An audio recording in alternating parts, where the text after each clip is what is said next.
Welcome to another episode of Drinking After Dark, a podcast where we discuss random topics while having a few drinks. I'm your host, Darius, and as always, drink responsibly.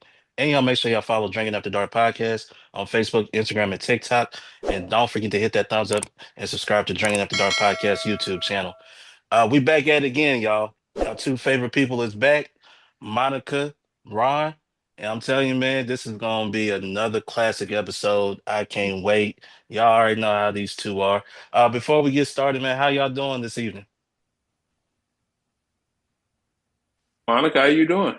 I am doing well. How are you guys doing? Happy Women's History Month, specifically the 6888. Thank you, ladies, for your service, and we know how it feels to have your history erased. So, salute to the ladies that serve without recognition. Ron, how about you? I'm doing all right. Thanks for asking, Monica. Happy Women's Month.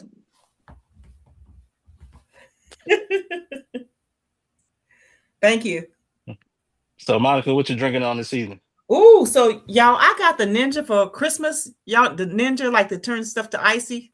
Yeah, I saw that stuff at Dillard's. They sell it That at is Dillard's. my favorite Christmas gift. My husband did a thing on that one. So I have Zarita, but I did a Ninja because if it's spiked, you can get it all icy and stuff.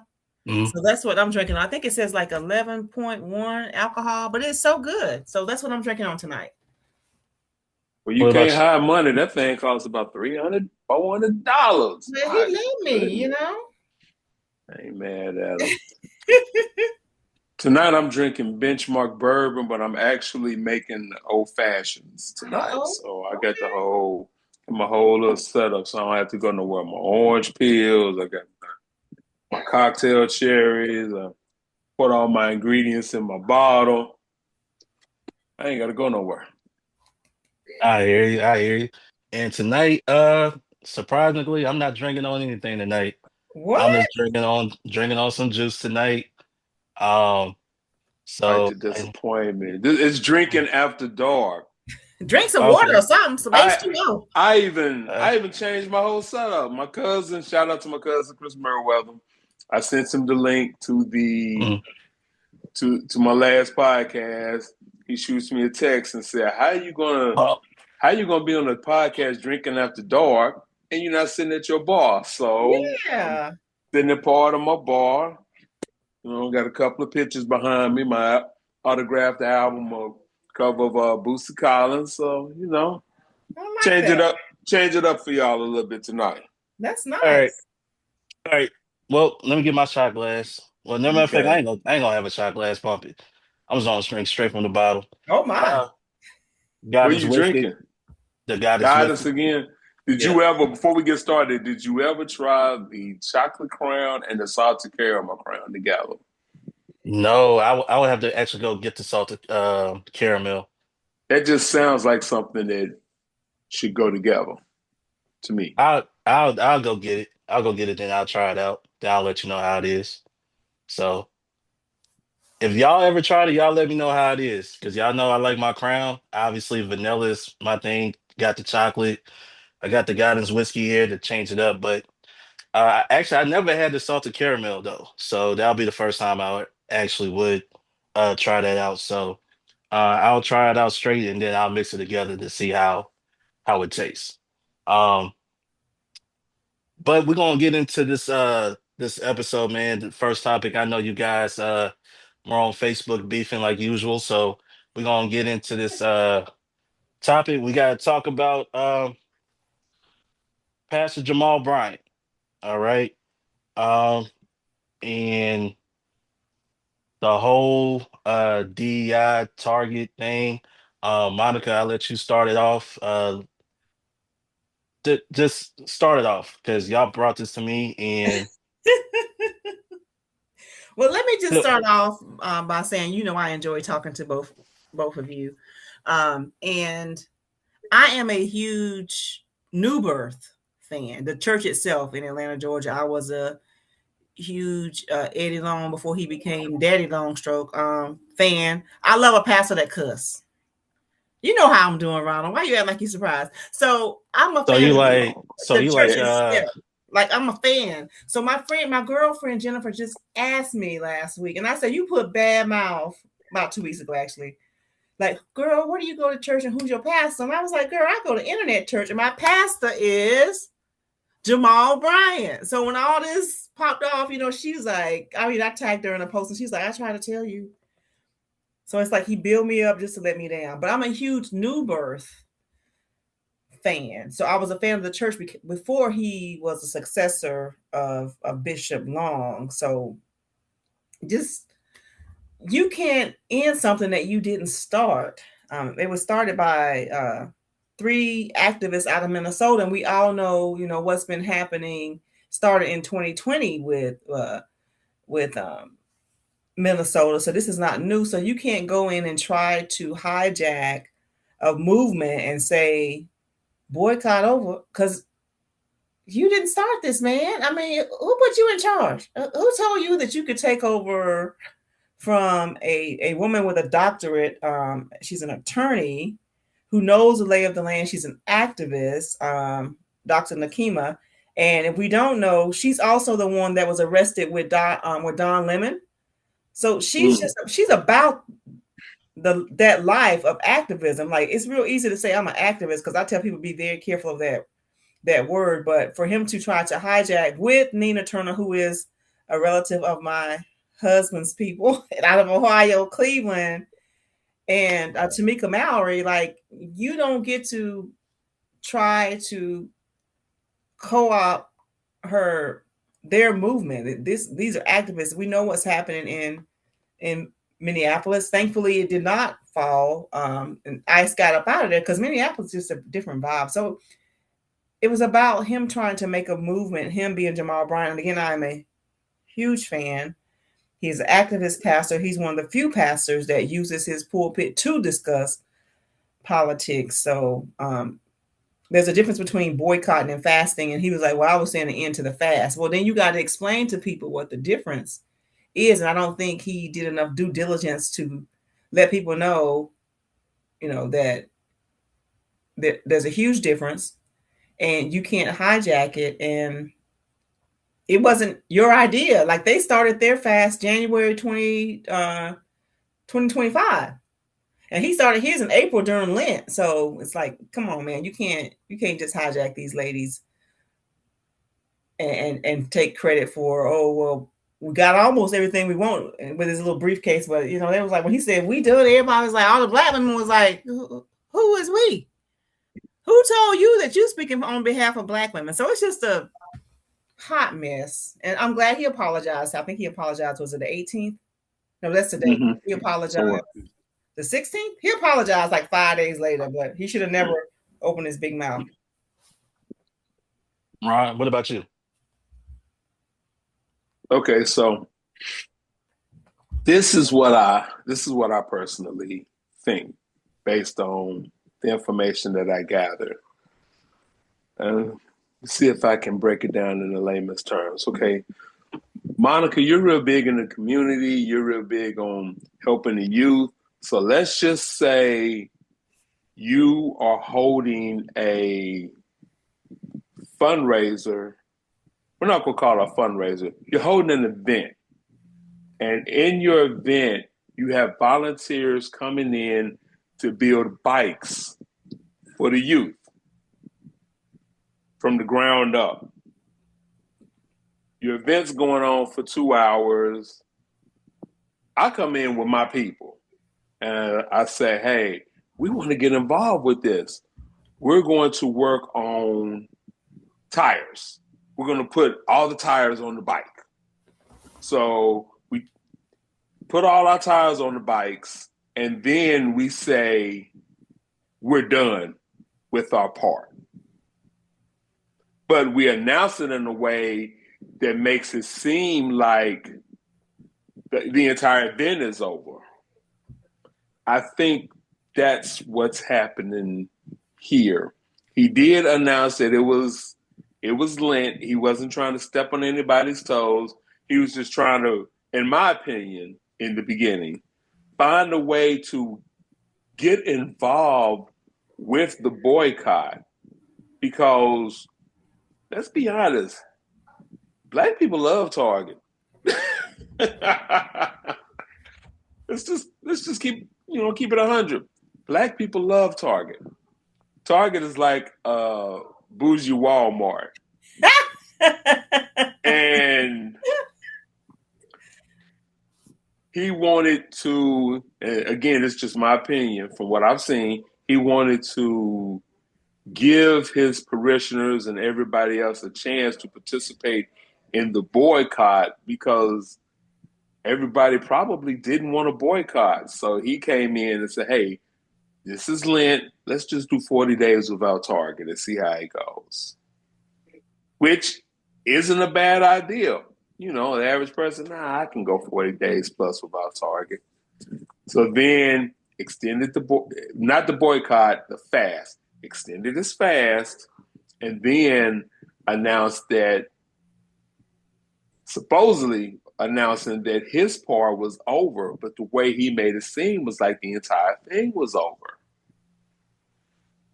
And you can't do that. The ladies that were involved on his side, I believe, again, from what I heard, so we're going to say allegedly, I believe that allegedly they didn't know what he was going to say when he got up there.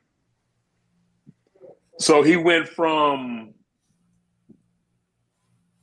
being true to the cause to chasing a little bit of clout, if you will. Because he could have gone up there and he could have used verbiage that was very clear, saying, "Hey, I'm not stepping on their toes, but for what we did, for what I set out to do, my part is ended. Y'all do what y'all want to do." So that's the way I see it. I could be wrong, and I don't know if the media spun it that way or if he, again, didn't use the verbiage he should have used. But either way, it was a lot of confusion. And we know who the author of confusion is. Say it. The devil. Absolutely. Look at you. Somebody been to Sunday school. Uncle Bernard would be proud of me.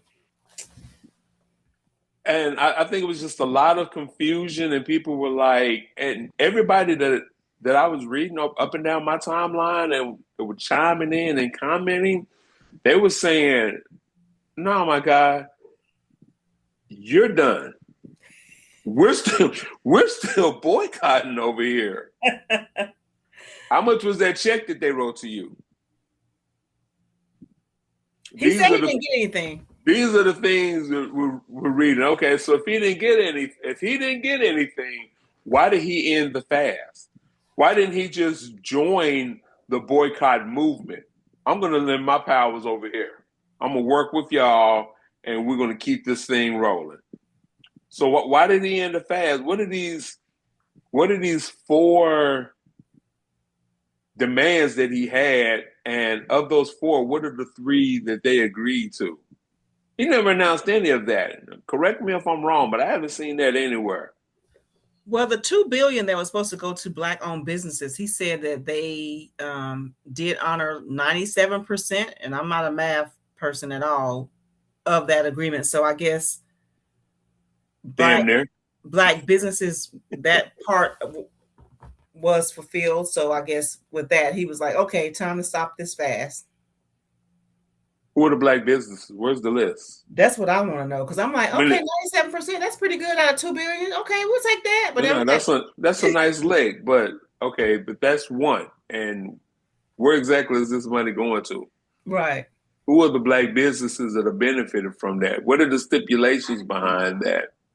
This whole fiasco has been draining because, as we all well know, Target, not only were they a safe space and incorporated celebrating Black History Month, Women's Month, Pride, Hispanic culture. Not only were they serious about celebrating that, they had a lot of displays and merchandise that ran on one accord with all of these celebrations, working with African American designers during Black History Month, working with female designers and female authors, etc., during Women's Month. Target was the first place I'd ever seen an LGBTQ Valentine's Day card. Same, yep. And not only were they that serious about celebrating, they took their time to actually get their vendors shelf ready. And I can't think of any other establishment that does that. Walmart don't get you shelf ready. Either they take your product or they don't. And if they take it, you go in there and you do what you do, and it goes from there. They actually got them shelf ready. These are the steps you need to take in order to be successful in our stores. And when they took that away, when they rallied against the DEI initiatives and we're not going to celebrate this anymore, celebrate that anymore. And we started talking about boycott, which boycotts are effective. I am a huge proponent of boycotts. I like to spend my money where they value my money. And you have all of these curators of merchandise and product that's just sitting on shelves. So if it stops selling, Target's going to pull it. Now, what do all of these vendors, what do they do with their product? You got product in, I don't know how many Target stores there are. There's a lot. So let's just say you got shelves full of product in all these stores and they pull your product. What do you do with all this product? So to me, it goes deeper than them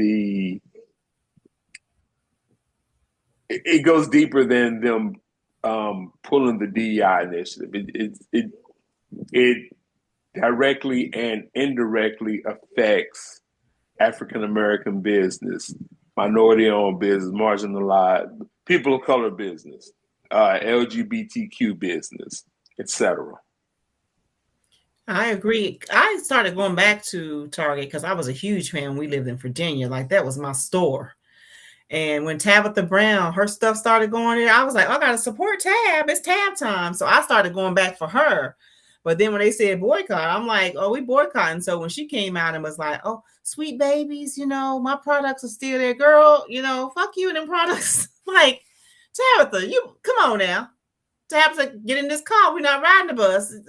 Find a way to get me your products without having to go in Target. So it is about having control and being able to distribute your products without having to go through something like, she's like, I got deals with these people. Girl, we said boycott. Find a deal with somebody else, sis. I mean, sell it from the trunk of your car like Master P used to do them CDs, but we ain't going back in Target. And we love some Tab. We love Tabitha, but no, we ain't going back in there. And we still ain't going back in there. So was she coming from a place of love with that? Because I watched the video, and it's kind of hard to tell with her because she's like, look, I love Tabitha Brown. She's from North Carolina, like me. When your girl Monique say "sweet babies," I take it as bullshit. We're not gonna get into that. We're not gonna get it. We're not gonna get in that. But when Tab said it, I kind of took it as, coming from a place of love. No, I took it as Tabitha and was trying to go to Dubai, and hell, I been too. So, girl, Tabitha, read the room, sis. We're not going. I mean, for three Black women to say, okay, hey, look, this is what's happening in Minnesota and it wasn't just George Floyd. He was the one that caught, media attention because during COVID.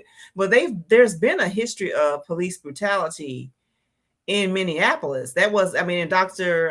What's her name? Nakima.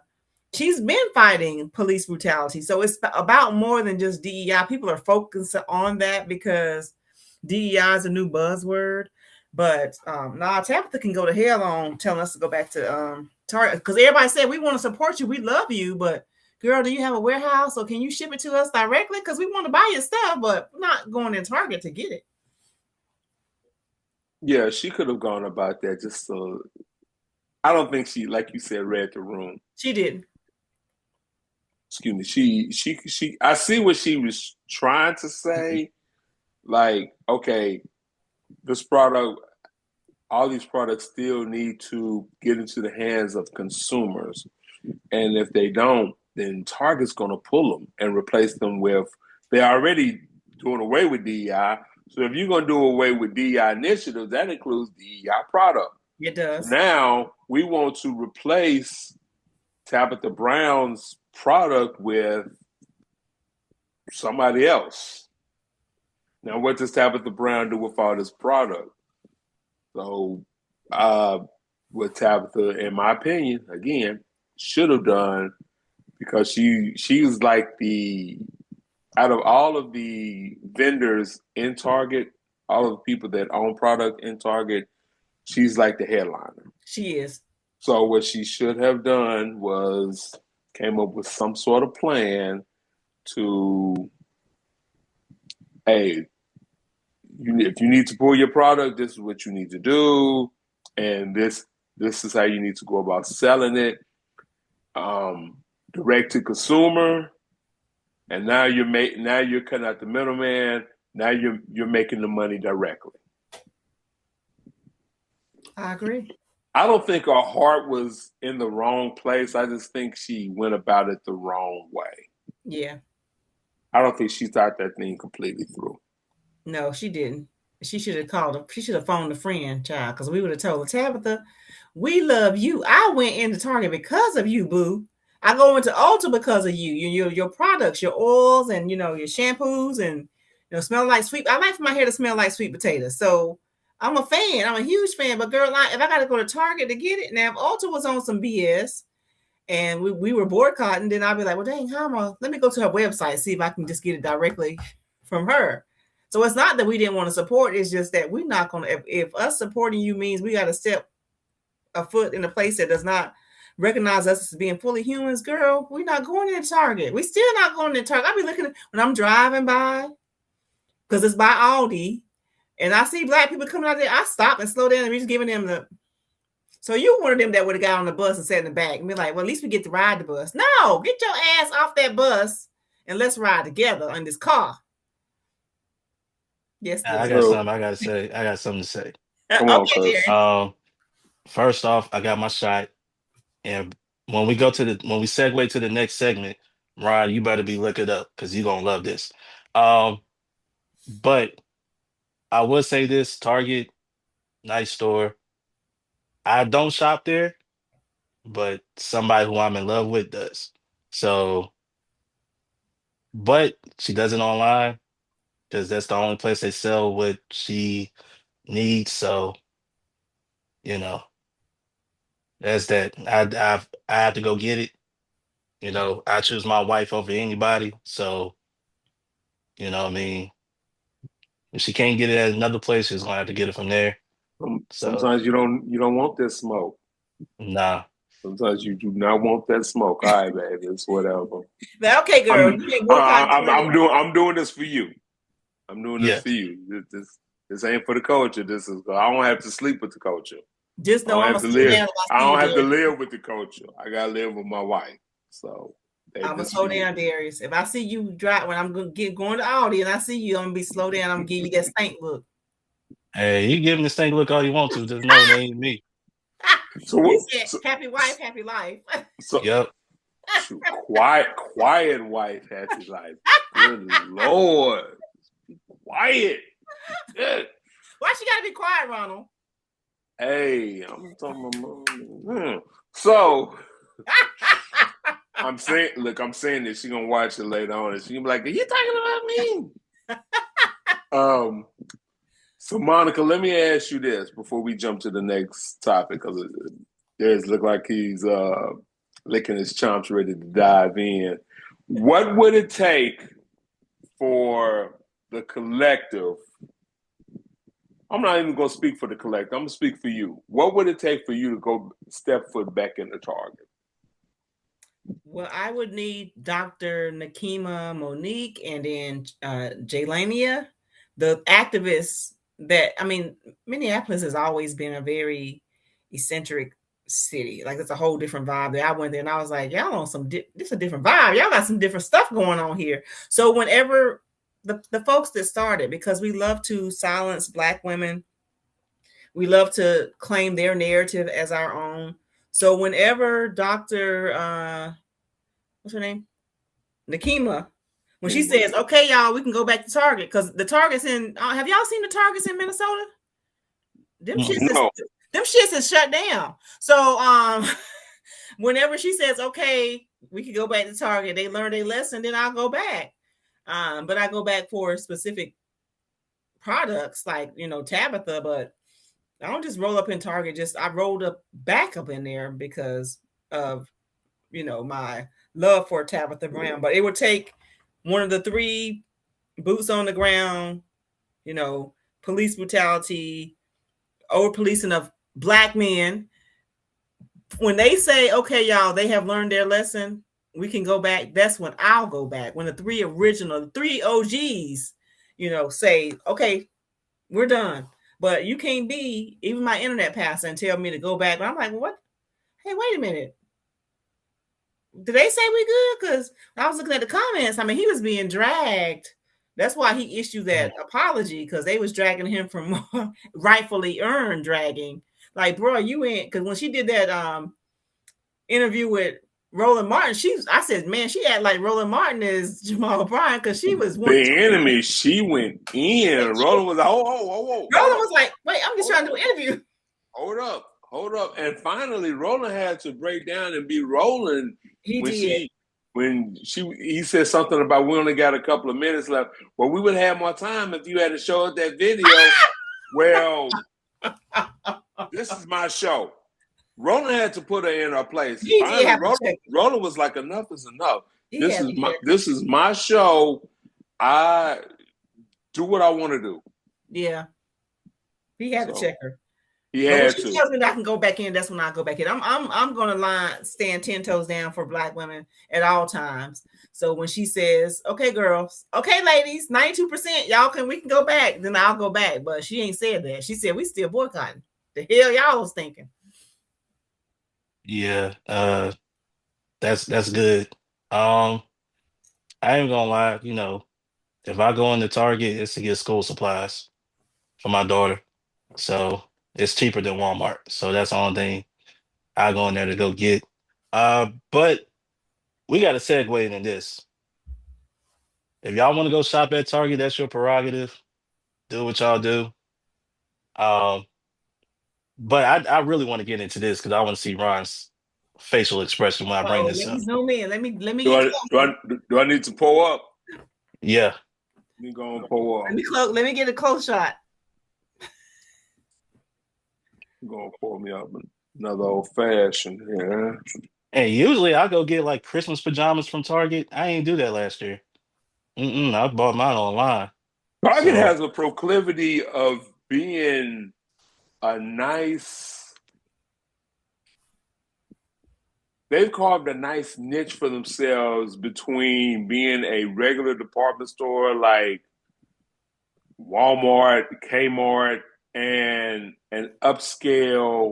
more of an upscale department store like Dillard's or Macy's.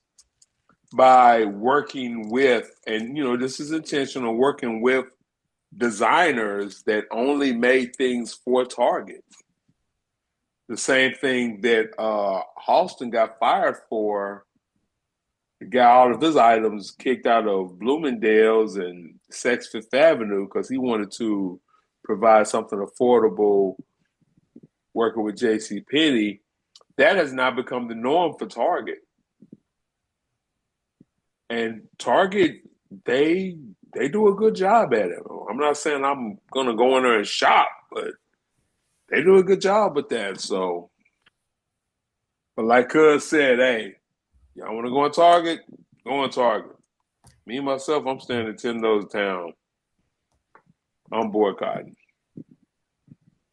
until Speaking Nakima say, "Come on back." I'm not going back. speaking of DEI, Ron, your favorite person on the planet. You know who that is, don't you? Jason Knight, Ron Jason. Whitlock. Jason Whitlock. Yes. I don't even need my notes for this. I can Uh-oh. go straight off the head. I know how I feel about Jason Whitlock. So I missed it. What do you do now? I'm gonna read this tweet he put out. Now I'm gonna read the Oh quote. All gosh. right. Black men who earned their Oscars: Sidney Poitier, Denzel Washington, Jamie Foxx, Forrest Whitaker, Will Smith. Black who won DEI Oscars: Michael B. Jordan. Sinners was hot garbage and Jordan's acting was mid at best. Here's the quote. I think I'm All gonna have right. to turn around. Quote, black men who earned their Oscars: Sidney Poitier, Denzel Washington, Jamie Foxx, Forrest Whitaker, Will Smith. Uh, Whitlock wrote in a retweet of someone who was simply listing to black men who have won over the years. Black men who won DEI Oscars: Michael B. Jordan. Sinners was hot garbage, and Jordan's acting was mid at best.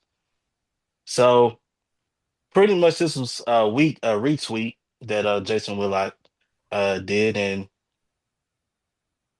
Ron, I already know how you feel about uh Jason Whitlock, and just react to just that statement alone. My reaction is probably going to have you edit this, but I'm just going to say it. Say it, brother. Hold on, What the fuck is a DEI Oscar? What is that? We've A only had DE 6. a DEI Oscar? This man, Sinners was, you know what? I hate that people have discovered the internet. I hate that. And so when you fail at something, all you have to do, here's a perfect example. We're going to get back to Whitlock in a minute. But here's a perfect example. Big Gip from Goody Mob. Big Gip, I don't know the last time Goody Mob made a song, but Gip is on these podcasts talking really, really greasy about other hip hop artists that were better than him, in my opinion, more famous, had more credibility, sold more records. And he always uses his platform to take a jab at New York. What he has against New York, I have no idea. I don't know if he got mad because the Statue of Liberty turned green and Wu-Tang didn't invite him to one of their parties. I don't know. I have no idea. But he always uses his platform to take a jab in New York. Instead of being known for putting out good music, and Goody Mob put out some good music, you would rather, it takes no talent to get up there, to get on a platform and speak some bullshit and go viral for it. That's Jason Whitlock. Whether he means it or not, but I believe he means it because Jason Whitlock has turned into let me get this right. Why do we want to leave? We's got the goods here. Oh no, we's got it. Massa takes good care of us. Master feed us, master clothe us, master give us a roof over our head. Jason Whitlock is, I've learned a long time ago, I don't listen or I don't put any emphasis into anybody that Harriet Tubman would have shot. And she would have shot Jason Whitlock twice. So with that being said, what is a this DEI, like my homegirl Monica said, that's a buzzword. That's just high. It's just so easy to say. It's like saying Haiti. It's just like saying Haiti.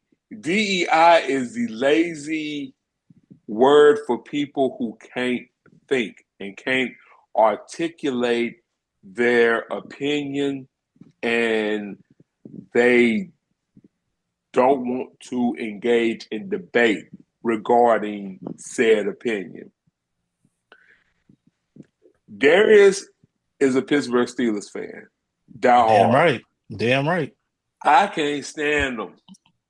I can't stand them. And Darius knows this. Yep. No love lost. I just don't like the Steelers. So if I say something bad about the Steelers and Darius says, "Oh, you're just hating," no, I'm not hating. I hate them. There's a difference. But that's what people say. That's what people say because they don't want they don't want to. If your opinion doesn't align with theirs, that's the first thing they say. And DEI is now starting to become that buzzword. He just won a DEI Oscar. If that was the case, why didn't Sinners do a clean sweep? They were nominated for 15, 16 Oscars. Sure were. Well, they won like 3 of them.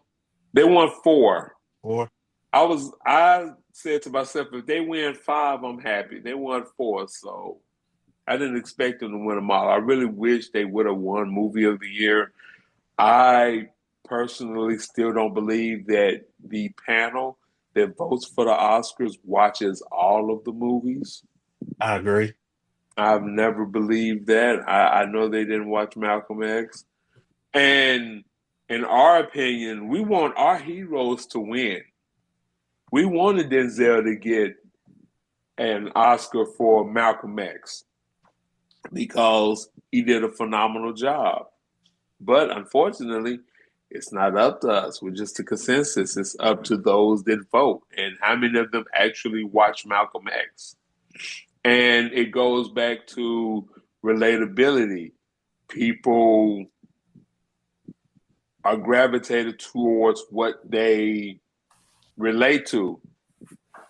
90% of the movies I watch would never make the Oscars. You would never see the Avengers on the Oscars. That means it's not a good movie. I mean, we saw Right. Black Panther for a couple of things, but I digress. So Jason Whitlock, instead of he can't just come out and say, I hate it. He has to dance around it, if you will. He has to use the correct verbiage. He can't just come out and say, "Oh, I'm a house servant." He has to move around it. Y'all correct me if I'm wrong while I sip. Nah, I mean, like, if you don't like it, you don't like it. Everybody who watches something is not gonna like it. Cool. But to, like you said, use the language and the verbiage that he uses to describe, Michael B. Jordan and the movie as a whole, um, to me, we we we've had these conversations on this podcast about him and where he's staying and all that stuff. And actually, I literally just saw this right before we came on here. Well, it was actually earlier today at work, but I saw it. I was like, man, I know I gotta throw this to my cousin because I know he's gonna flip out over this. And but it doesn't surprise me coming from him. That's the thing about it. You like if just say you just didn't like the movie. Just say you didn't think he deserved to win. Cool. But to say DEI, come on now. Well, he has to use certain verbiage to appease to his fan base. Well, yeah, that too. And it's really no longer needed because of this current administration, they are allowed to, like Andy Ogles, say the most ridiculous, xenophobic, racist ass shit and get away with it. So Jason Whitlock is really not needed to go against DEI because they feel they can say things similar to the president, quiet, piggy, you don't know decorum at all. So he's not needed. He's trying to find his relevance. If you've been watching with Candace Owens, and I hate having to agree with that bitch, but how she's been on it because it's not no longer popular for an anti-black black person to speak in such a way because they can speak that way. So we didn't need him to say anything about DEI because they now feel that they are emboldened by this fool we have in the White House and they can say what they want to say. So it was just so uncalled for, so unnecessary. Just there's only been six, right? Six black men that have won for main Uh, character. Six For yeah, best for for best role in a leading yeah, leading. So leading. Yeah, six. So leading. you telling me out of six, Will Smith was the last one. He slapped the shit out of Chris Rock. You know, Malcolm X, Denzel Washington should have won for Malcolm X or Hurricane. He didn't get it for that. Sidney Poitier, Forrest Whitaker. So you telling me all of them deserved it, but because Michael B. Jordan was in a movie that you didn't tickle your fancy, that he's DEI, go to hell. I got $100 to say he didn't even watch He Sinners. didn't watch it. I have a friend here. Y'all know him. I ain't gonna name him, but he was talking about how terrible the movie Call was. him out. I Call him won't. out. I will say he's a bad buddy of mine. We agree to disagree on stuff, but it's like, brother, I tell him all the time, first of all, you're colorist. Second of all, you are an anti-black black person. I think you struggle with identity issues, but he was one of the main ones. Like, Sinners was trash. I said, well, did you watch it? Well, I seen so no, you didn't even go buy a ticket. You just want to harp on whatever the illusion of inclusion, the no silent majority. Oh, we're a silent majority. No, y'all always talking. Ain't nothing silent about y'all. But you just want to ride that wave. And I said you always go 10 toes down against anything that's anti-black, like Angel Reese. If you don't like being black, just say that. If you're confused about your identity, then go see a therapist. But Jason Whitlock, he reminds me of a lot of Jason Knight. And I don't know if y'all been looking at the lay of the land with Carsville and Montgomery County, but Jason Knight about to lose his damn seat. So that anti-black shit, it ain't gonna keep you in a position of power. He gonna lose his seat to what's his guy name? Teddy, whatever that pastor name is. I haven't seen any Jason Knight signs. Jason Knight has stopped coming to commissioner meetings. He wasn't going to committee meetings. So you about to lose your job. Hey, you about to lose your job. Nothing well, would please me more than Jason Knight losing his He's seat. gonna lose. He's gonna lose his seat. Let me know when he do. I'm gonna come down and we're gonna go celebrate. August 6th. August 6th party. We'll have a party on the back deck. Man, that's 2 days before my birthday. That's two celebrations in one. Oh, you're a Leo like my son. That explains a lot. Now I understand you more. speaking of birthdays, mine is next week. So Oh, Happy Pisces. birthday. Wait, Happy no, this birthday is appreciate to it. you. Aries. Yeah, I'm an Aries. Yeah, Okay, happy birthday. How old? What number? 38. Ooh, Still a okay. baby. Still a baby. Still a Yeah, baby. yeah. So we're gonna segue to this next topic, and this is gonna be for Monica. Uh-oh. Yeah. So, Monica, people of course will know. There's been some stuff going on in our school system. Oops. So the latest incident just happened, you know, a few days ago. Well, it came out a few days ago, but there's been three incidents that happened so far this year. All right. So I guess I could start with the first one. but I know Monica probably want to talk about the latest one the I do. most. The latest one. Let's go with the latest one. So this is Clarksville Montgomery County School System. Um, back in, yeah, I can't say last. Well, some of them I can say names. Last names. So back in January, a couple months ago, 2026, Northeast High School teacher was placed on unpaid leave following an incident and arrest for statutory rape by an authority figure, Allegedly. allegedly. Yeah, All yeah. right. Thank you. Well, I'm just reading off of this, so I know, but you still got to use the right verbiage. hey, listen, they can sue Google. So allegedly, all right. Last month, teacher at Ross UI was suspended and reassigned to work at home for being unprofessional and using derogatory language, including calling students stupid in notes and on a Twitch video, allegedly. And this latest incident, which just happened, a teacher at Montgomery Central High School was placed on alternative worksite status after being accused of showing an inappropriate photo on his personal device to a student.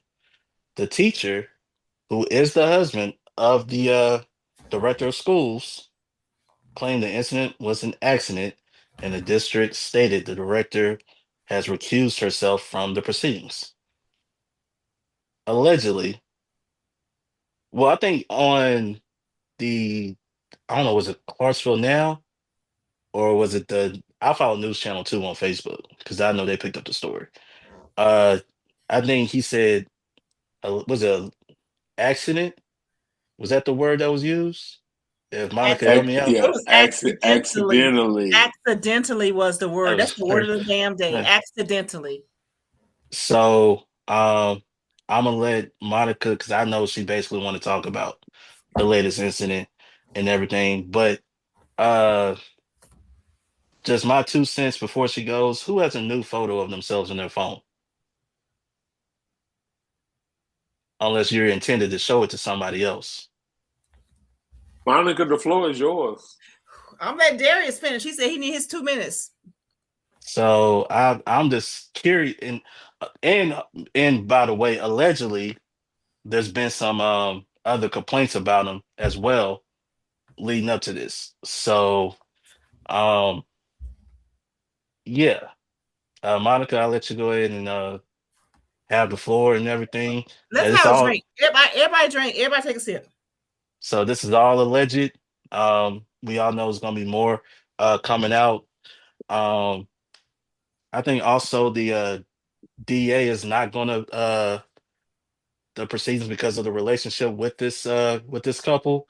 So they hired an independent investigator to look into this. So yeah. And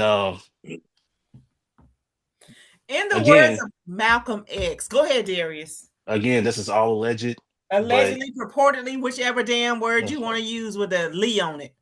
yeah. But before you get to that this latest incident, um just the stuff that you see not only in Clarksville, Montgomery County, but just around the country, we see inappropriate relationships between teachers and students, men, woman. It it's all over. I mean, it's all over the country, not just here. But go ahead, Monica, just speak on that and then you can speak on this latest incident. I want to start with the latest because that's the greatest, right? Okay. And my issue is just a double standard. And it started with this porn star, Teresa Crossland, that is the District 3, Ward 3. She's on the school board. Okay. You're in a soft porn video and you're on the school board that was orchestrated by, allegedly, but I seen your ass, Representative Aaron Mayberry, District 68 rep, and also the school board. So when you lower the standard, because had it been a black, had y'all seen some brown titties? Y'all would have, Carol Berry showed her titties and she gone the next day. Okay, but because the titties was pink, Mosaic Church, oh, God forgave her. We have all kind of people, Mary Magdalene, all this BS, ha ha ha stuff. It's a double standard because it wasn't a black woman. Okay, let's just put that out there. So when you open the door to foolishness, then more foolishness ensues. Allegedly, purportedly, whichever Lee you prefer, there has been a pattern with Dr. Lunar Vetter's fucking husband doing inappropriate shit to girls. He is a groomer, allegedly, purportedly, which all of the damn above. You have a pattern, and he is also a supporter of Christian conservative schools, education scholarships, aka vouchers, because we don't want our kids indoctrinated. Meanwhile, you are grooming girls, underage girls. I don't care what Megyn Kelly says. I have been around 17-year-olds. I was a 17-year-old girl. Your frontal lobe is not fully developed. So if you are showing a dick pic to a 17-year-old teenager, you are grooming her. And that wasn't the first time you did it. My dog thinks I'm upset, so she's getting up. It's okay, mommy's okay. I'm just very expressive right now. And I've been drinking. But had that been, y'all remember Millard House, how phenomenal he was as director of schools. Had that been him and his wife, we wouldn't be having this conversation because they would both be updating their resumes to look for new jobs. The same people that scream merit-based, Aaron Mayberry, you have said nothing. None of the school board members, you have not had any type of a emergency meeting. Yes, you recluse yourself. So did D.A. Nash because you know them, and I saw his ass Saturday in Dotsonville.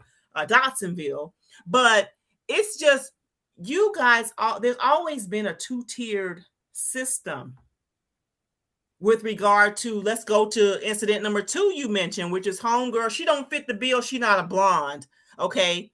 She's a little different. She got purple hair, and she said, students at Rossview, she said, these mugs is dumb. They pressured her into, what did she do? She resigned. So we don't have the same energy for this girl who's a little, purple hair. Oh, that's different. We don't have the same energy for her that we have for Matthew, who is married to the director of schools, who has a history, allegedly, purportedly, whichever Lee, of grooming girls. Because when I say, oh, God has forgiven me, we don't want to indoctrinate all of this stuff. There is a pattern, and it's not, he's not trans, he's not a drag queen, he's not an immigrant. He is what? Because the one lady got mad at me and I tagged her because I had time that day. What do you mean veteran? I said, because y'all hold us to such high regard. I can remember in Germany where a active duty service member raped his stepdaughter in Wiesbaden, Germany. So it's not like you hold us to this standard.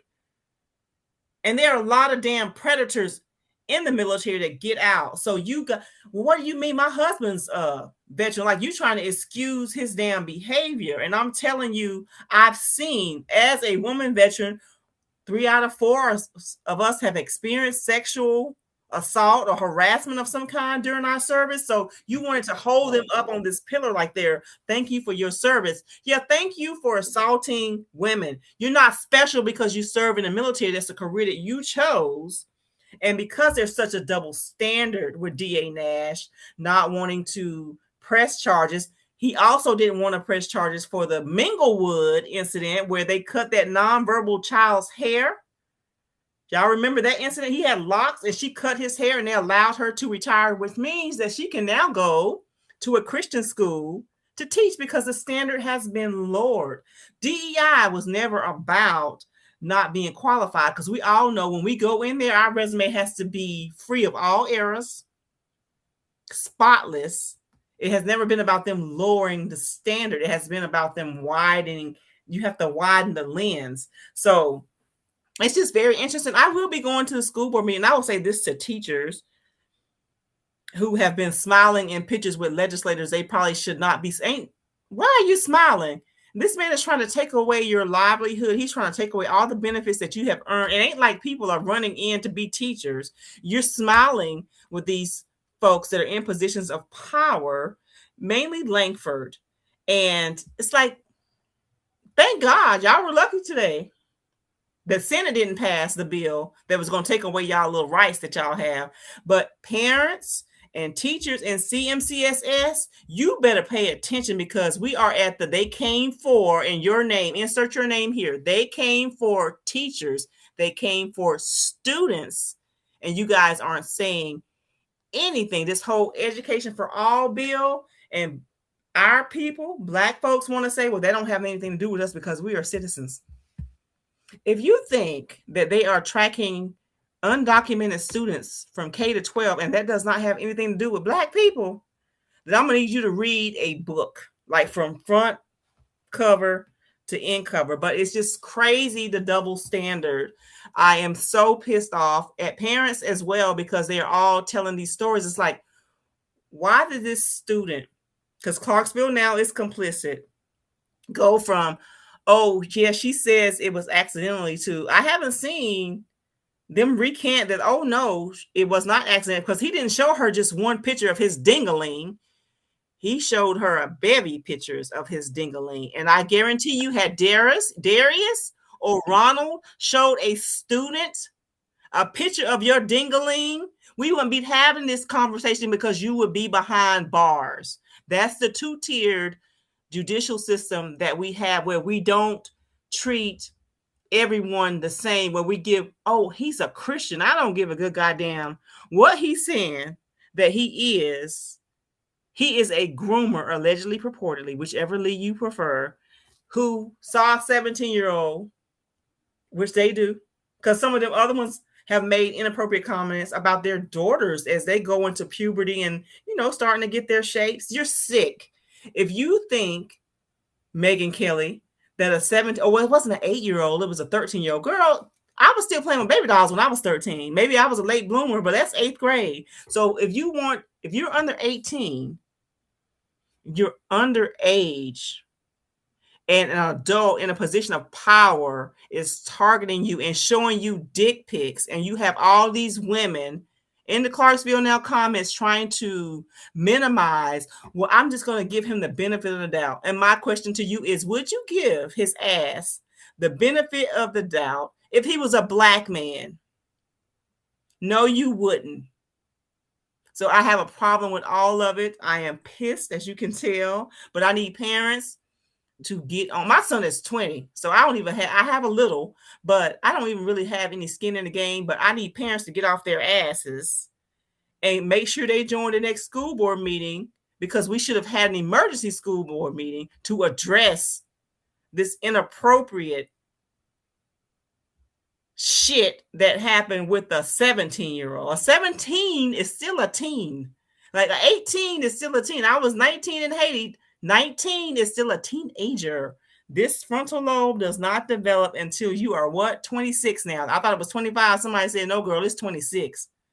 So for you to know that and you to expose this girl to your dingaling pics, when you have a whole full-grown ass woman who is the director of school making $200 and some $1,000 a year, 6-figure earning woman, and that ain't enough to turn you on? Like the checks I hit, that turns my husband the fuck on. Like, oh girl, wait a minute. You ain't even working and you still got disability? Okay. You still got a retirement? That shit turns him on. So for you to want to turn on a 17-year-old as a grown-ass man, that shit is sick to me. Remarks complete. Right. How do I follow that up? Okay. Well, I was gonna say while you was talking about it, I was trying to find a quote. I think the father came out said something. I'm not He sure did. yet. He did. It I was a was I dad. was yeah, I was trying to find it. If I find it during the course of this, I'll read what he said, but if not, I'm I apologize. I'm gonna put a caveat out there, and then I'm going to speak from, I'm not going to say personal experience, but experiences that I've personally witnessed. The caveat is this: when you tell the same lie over and over, it becomes your truth. When you're told the same lie over and over, it becomes your reality. When that truth or reality is spread around, it becomes the culture. When that culture is passed down, it becomes tradition. Monica, have I said anything wrong yet?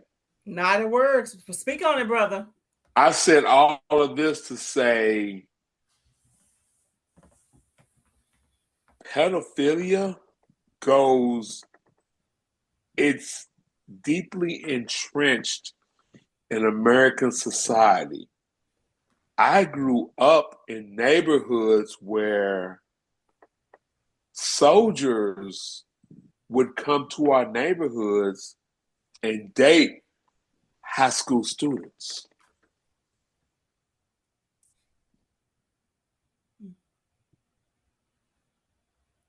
So pedophilia is, and even though some people don't view it as pedophilia, it's still pedophilia. If you're a soldier, you 19, 20, 21 years old, and you cruising through the projects and dating a high school student, that's pedophilia. Yes. There's no ifs, ands, or buts about it. I just had this conversation with some guys at the cigar bar, and they talked about how when they were in high school, they hated soldiers because all the soldiers were coming and taking the girls from the neighborhood. Okay, that's pedophilia. There is. So it even goes as far as to, okay, it's Thanksgiving. Uncle Johnny's coming over. We need to keep an eye on Uncle Johnny because Uncle Johnny likes to touch little girls. No. How about we stop inviting Uncle Johnny over? This is how generational curses develop. Mm-hmm. Instead of dealing with it, they just, oh, Uncle Johnny got a problem, blah, blah, blah, blah, blah. No, you need to deal with it collectively as a family, as a community, and y'all need to kick Uncle Johnny's ass.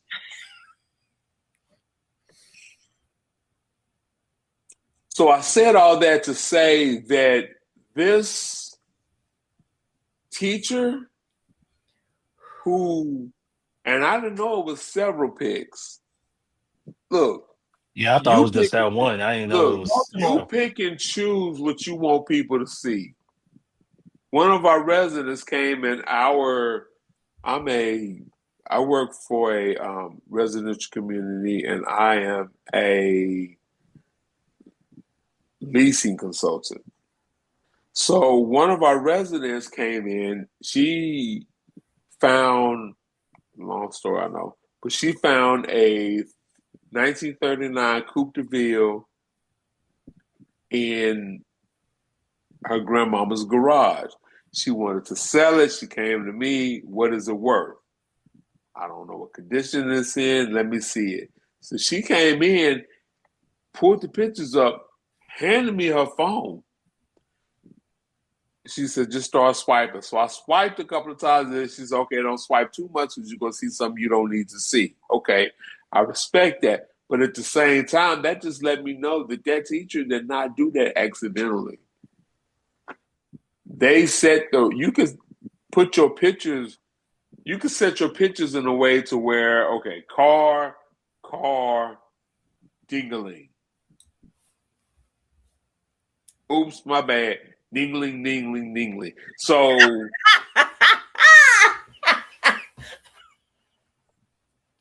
and people will make excuses for, just like people made excuses for Uncle Johnny, they'll make excuses for, you pick and choose what you make excuses for. And, oh, it was an accident. Oh, he didn't mean it. No, that's bullshit. Yeah, that was intentional. Yeah, he did mean that. he wanted that student to see those pictures.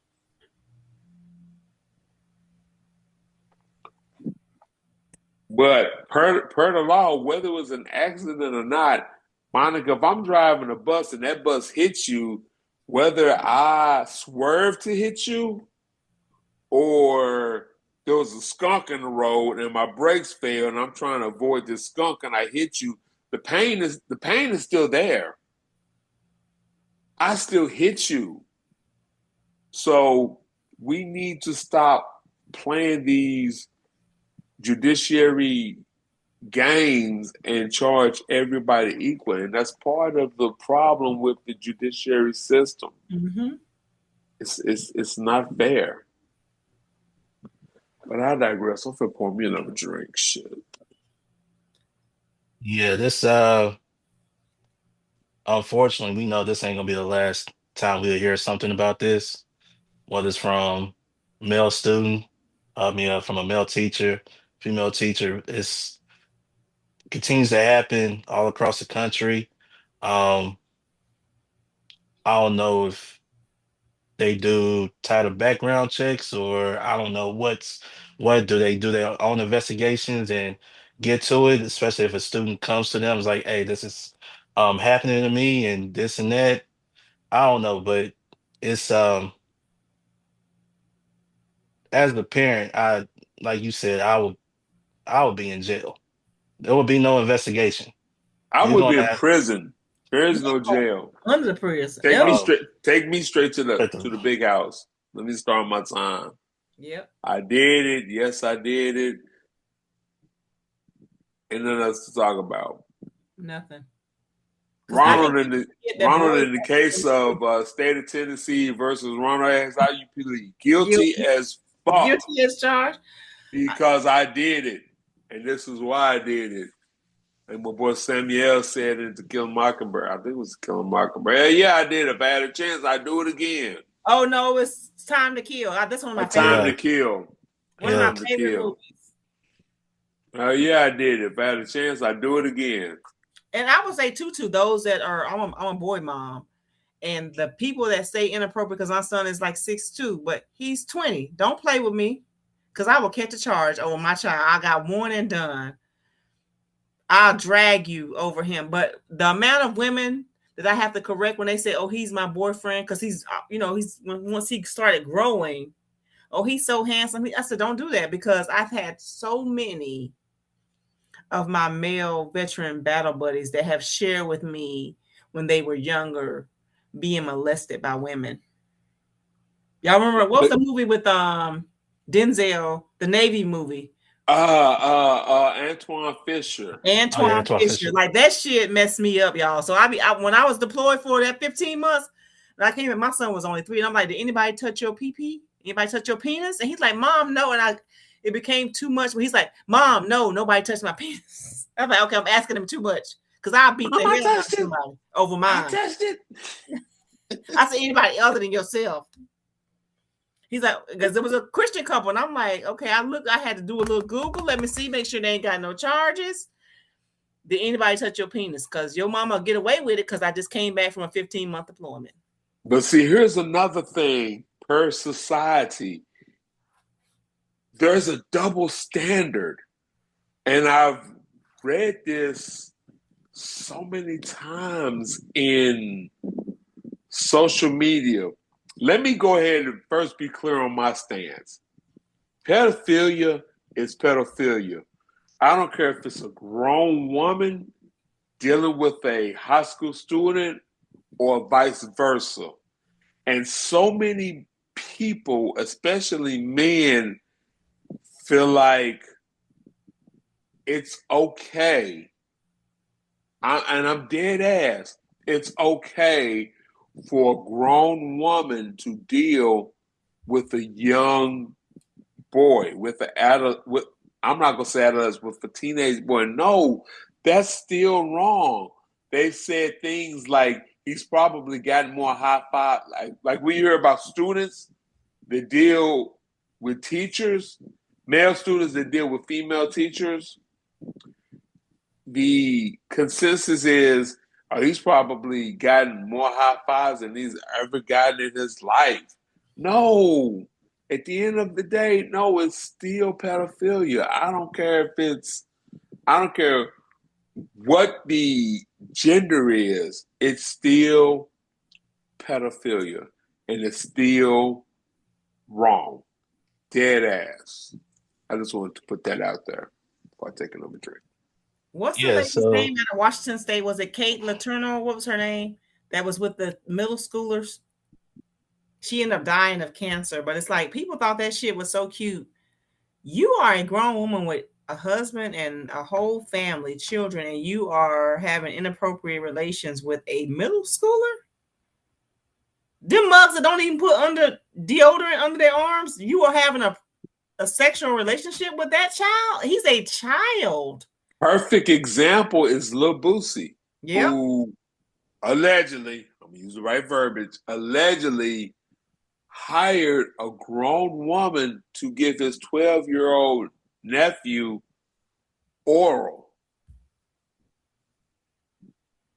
But he wants to speak, he gets up and walks out of The Color Purple, allegedly, because of the scene where Suge Avery and what is Fantasia's character's Seeley, name? Miss Miss Seeley. Celie, I know, right?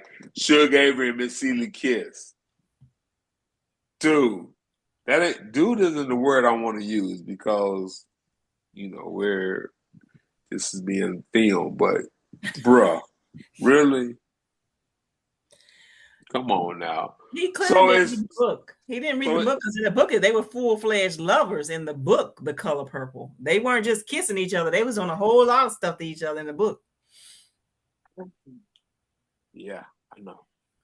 But that's neither here nor there. The point is, the point is, it's like men accept it when it comes to men as if it's a rite of passage for a young boy to deal with an older woman and it's okay. No. Statutory is statutory. Pedophilia is pedophilia. And I'm going to leave it at that. And I will say protect because I'm a boy mom, and most of my friends, I think the four of us are all boy moms. Protect boys at all costs and believe them when they tell you. Like I've never forced Jared to hug anybody. He's an extreme introvert. He don't get into the touchy feely stuff. So if he's like, it ain't going to hug your auntie. It's like, he said no. No means no. As a matter of fact, I was over someone's house recently, Facts. and they had a boy. He's the youngest. And I was like, oh, do you mind if I hug you? And the sister looked at me. The older sister was like, Miss Monica, oh, wow.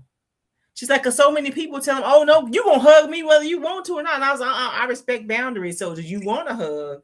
And he said, oh, yeah. So it was like, okay, cool. And it was still like the church hug, like, because this is a baby. He's a baby.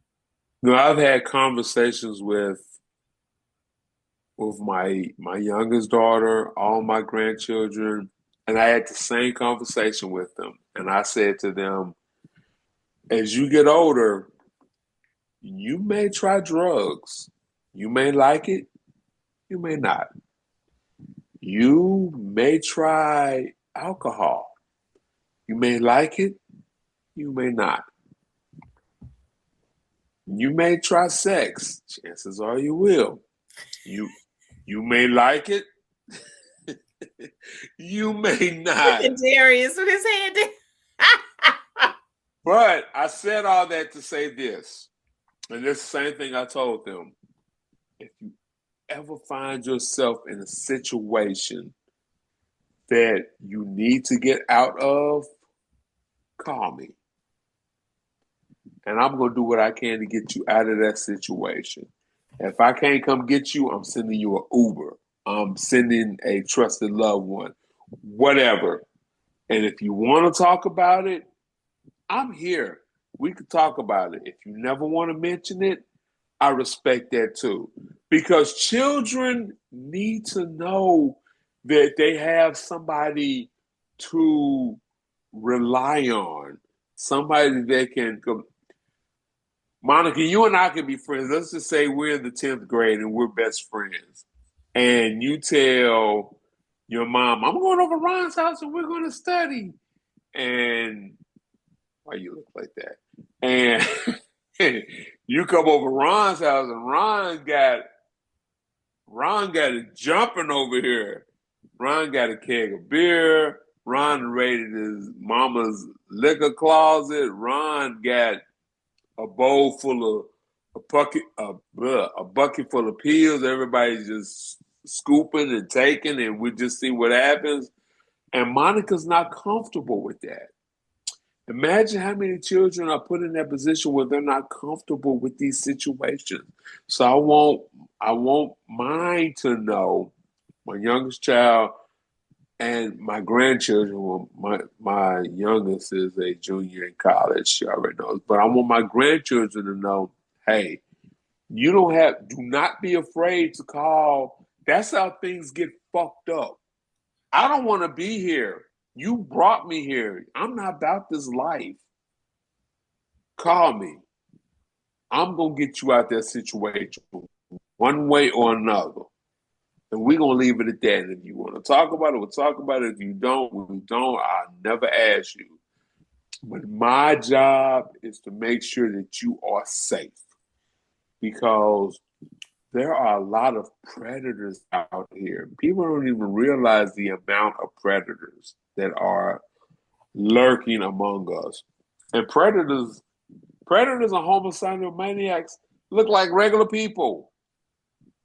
So this is the conversation I've had with mine, and I encourage others to have the same with theirs. Absolutely. Yeah, it's kind of like, when you watch movies, you go back and you realize like, hold on, they ain't right. I give you two movies for example. All right. Ron, you know both of them very well. Monica, I think you know both of them very well. Okay. Both of them are classic movies in the black community. One is Juice, and the other one is Menace to Society. Both high school boys messing with grown women. With Messing with kids. One grown of them had ass, a child. messing Jada had with a child. grown ass women. Yeah. And you don't Wow. really, yeah. So, I've seen those movies when I was a kid. Then you get older, as a teenager, you still don't like, you just watching it. Then you become an adult, you like, hold on, wait a minute. You, Problematic as AF. you see shit differently. Yeah. Yep. Both Agreed. Agreed. facts. We have to And I protect our boys the way we protect our girls because it's like a badge of honor. Oh, did your teacher like you? I wish a teacher would say she liked my underage son. I'm gonna beat your ass and catch a charge because he's not ready for that. You but know what I I've mean? heard I've heard friends say, damn, what was that teacher when I was in high school? Ooh, No, no, no. It's still it's still wrong. rape, child. It's still rape. It's still statutory there's no ifs, ands, or buts about it. It's still statutory, my God. No. So can I just share No. a quick Fuck story? no. When my son was at Nashville State, there was Nashville State is for non-traditional students, and there was I won't say her name, a young lady, and I posted my frustration because she did help my son a lot. She had a whole family, but I posted, and one lady said, I think it was Roni, look at these men commenting, like, get it, nephew. I said, so she was like, would you be saying get it, niece, if the genders were swapped? If it was you had a daughter and he had an older male student that was helping him, and they were like, oh, I didn't think about it like that. But because my son is a male and he had this older student female with a whole family, nothing inappropriate, I hope, didn't happen. But just the fact that like she was mentoring him through his first 2 years of college. And the men in the comments were popping off like, okay, nephew, I see you. Like, no. And it took a woman psychologist, Ronnie, to say, yeah, that shit ain't cool. Like, we don't want our nephew being, a predator, being exposed to predatory behavior. But it's like just because my son is a male, like there wasn't the same grace and mercy that had I said my daughter, one of his colleagues in school is an older male. They've been like, "What, Chester?" You know how the names we use. So it's like a double standard when it comes to our It boy. is. So It I don't like is, and that. I there, don't like there should not be, but that's that. just part of being chauvinistic, if you will. Yeah. So, Next topic. Next slide, please. well, before we get out of here, I just want to know if Monica wants to, you know, apologize to me and Ron, or thank us, or No. Let's not encourage her. We're going to give Monica the floor to share whatever's on Monica's heart to share. Now, do I need to bring up the topic, or are we good? no, Well, go ahead, bring it up. I'm perimenopausal, so you need to bring it up. What Okay, was the well, topic? I am so happy to help you out. Best Super Bowl show ever. Okay. I apologize from the bottom of my heart because when I tell y'all I was on my bike, I apologize from the bottom of my heart, Ronald and Darius, because y'all, I caught the Holy Ghost watching Prince. I really did. I was like, wait a minute. And then I posted, people was like, how you didn't know that was the best one ever? Like y'all said, Purple Rain, and it rained. That man could have died. But HBCUs, was that FAMU? It was. So I think because it was 2005 and I was a new mother at the time, I was not going through what they call it when them ladies don't like their babies, because I was too happy to have mine. It took me too long to get him. Postpartum. Yeah, I ain't have no damn postpartum. But so I think I wasn't as into it as I need because I was a new mom. So I'm it's like sorry. I I'm went sorry. back and watched it. We're not here for excuses. Oh, okay, no excuses. No excuses for being a new mom. We're just here for the truth. I apologize from the bottom of my heart because I've watched it. I can't tell y'all how many times I watched it with that black bald-headed woman who was a fucking angel. Hello. And I was like, oh man, they was so right. That hands down, when I'm wrong, I'm woman enough to admit, hey y'all, I was wrong. And I watched it and then I went downstairs because I started my workout in the bedroom because my little bike, and I went downstairs and I said, well, let me watch it one more time. This gonna be enough. He'd be like, one and done. Let me watch it again. Everything about that was so spiritual, and the fact that he had the twins and he's a Gemini on the stage, raining, playing his guitar with a black woman angel and an HBCU. That just added more. That was just the icing on the cake. I mean, the show was phenomenal and spectacular before he performed Purple Rain, and then God was like, "Y'all know what? Hold my beer." Here you go. God was like, "Here's a little rain on top of it. Take that with you. Take that with you." God say, "Take that, take that." God Take a little bit of that take with that, you. take that. Yeah, take a little bit of that with you. It was. I'm like, because I'm such a huge Beyonce fan and Michael Jackson. So I'm like, what the hell are they talking about? So I'm like, let me watch this real quick while I'm on this bike. And I was like, wait a minute, I gotta say they were right. Damn. Okay, they were right. But everybody in the comments were like, what were you thinking? You thought Beyonce was better than Prince? Are you high right now? Like the comments, they was eating me up, y'all. Like, nothing against Beyonce. Beyonce, as a man, to me, Beyonce puts out a lot of good music. In certain songs, you'll never catch me singing like Irreplaceable. Never. Single ladies. To the left. No. But like, I'm not gonna sing any of her music, period. But Partition, bumps. Countdown goes in. Upgrade You, hard.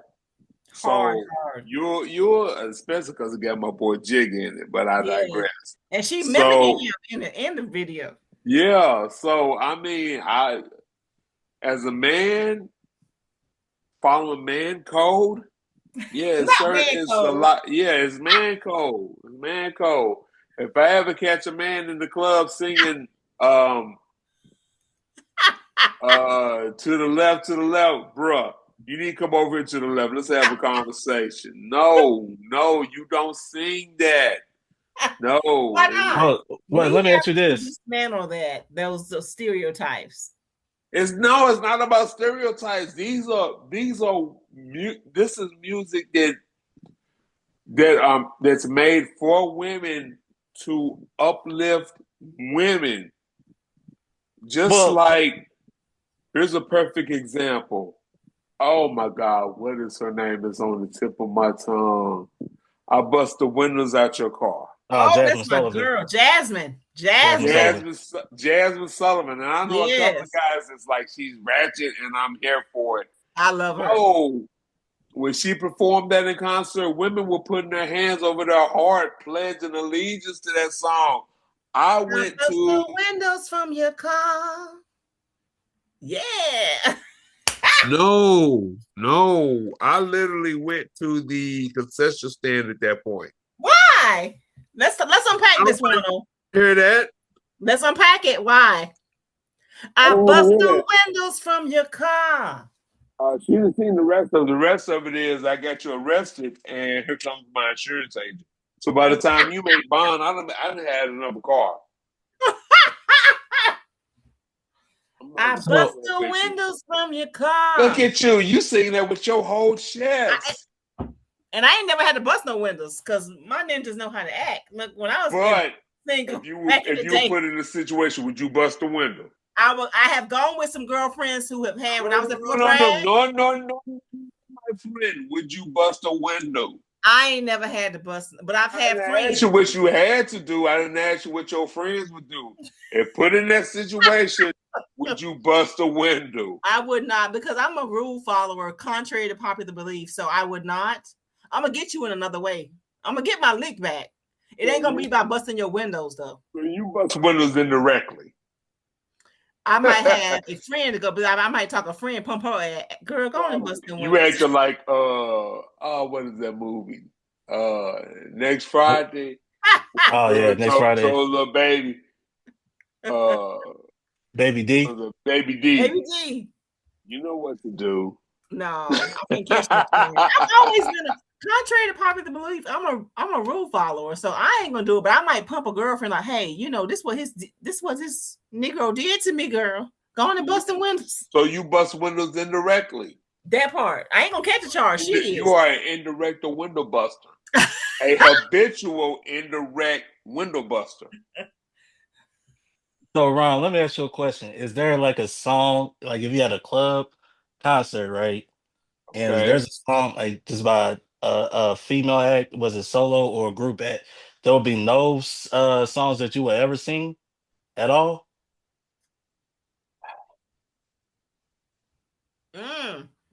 If there was one, I'm not gonna say I would never sing them, but they have to be gender neutral.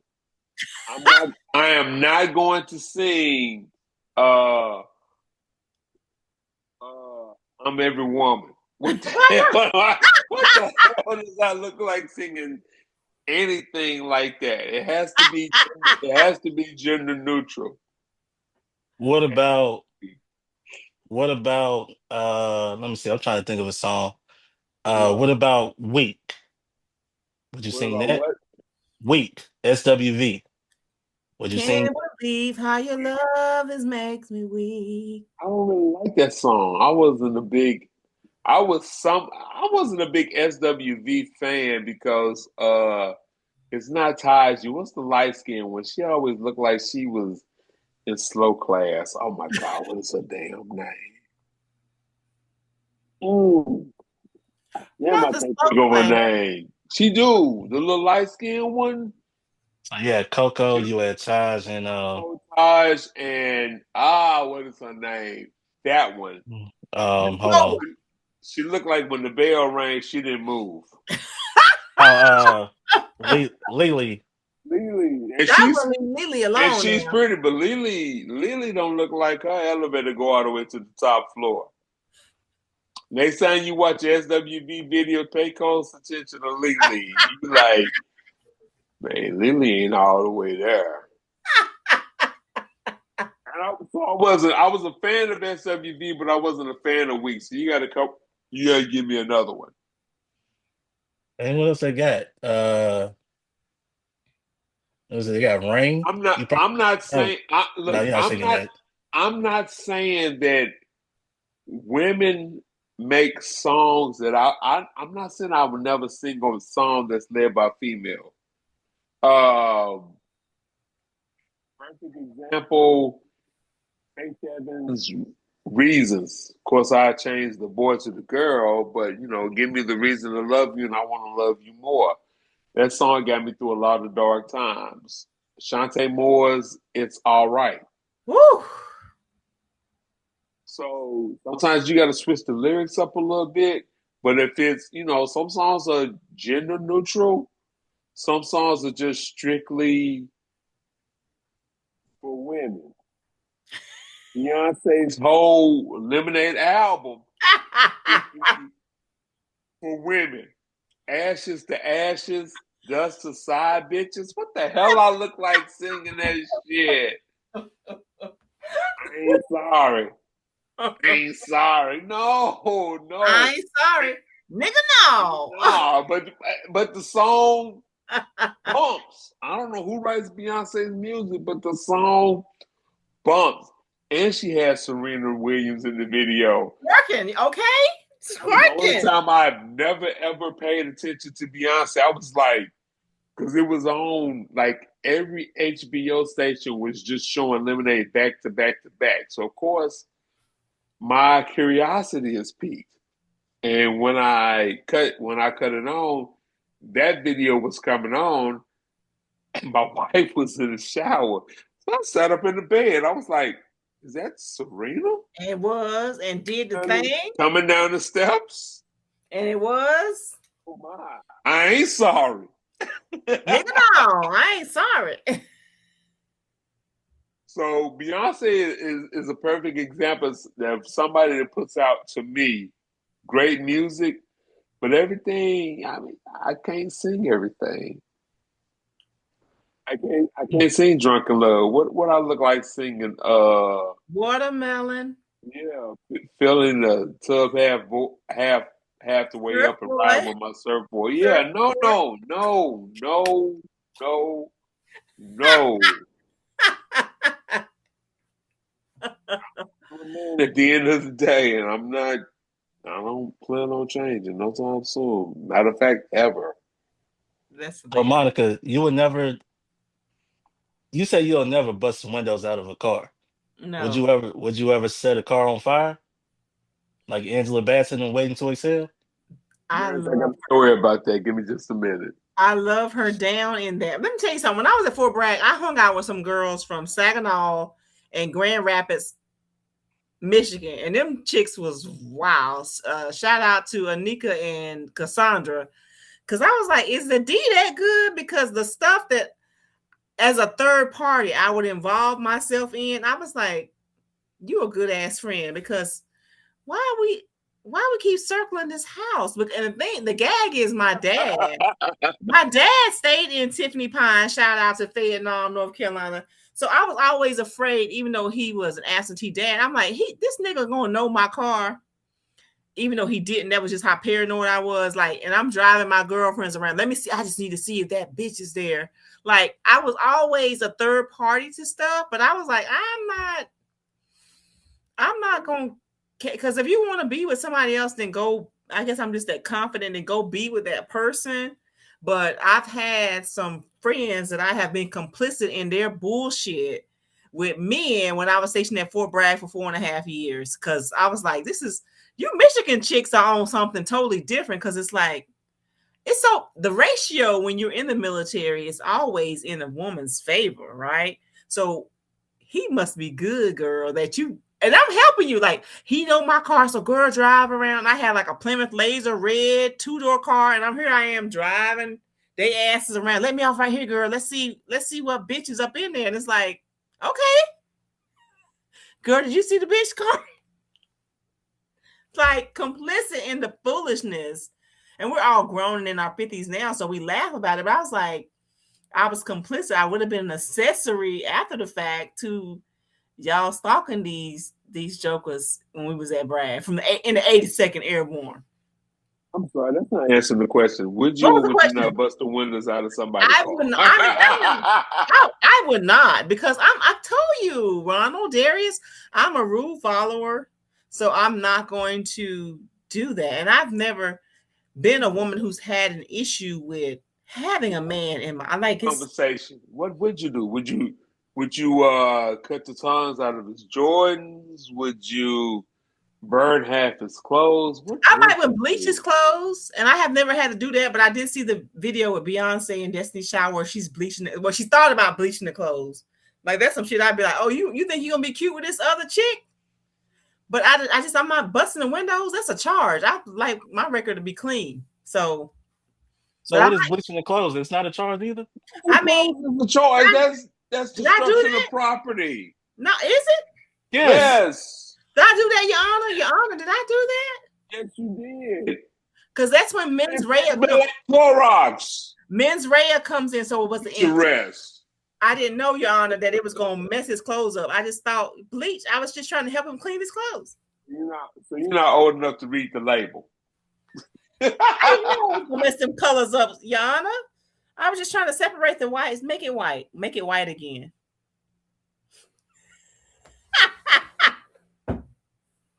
I just don't get crazy like that. You like what people do. I mean, like, when women have said, ain't no good men, I'm like, maybe it's you, sis, because I ain't never had that problem. Darius, I'm going to share with you the 3 questions I always ask a woman after I found myself interested in her.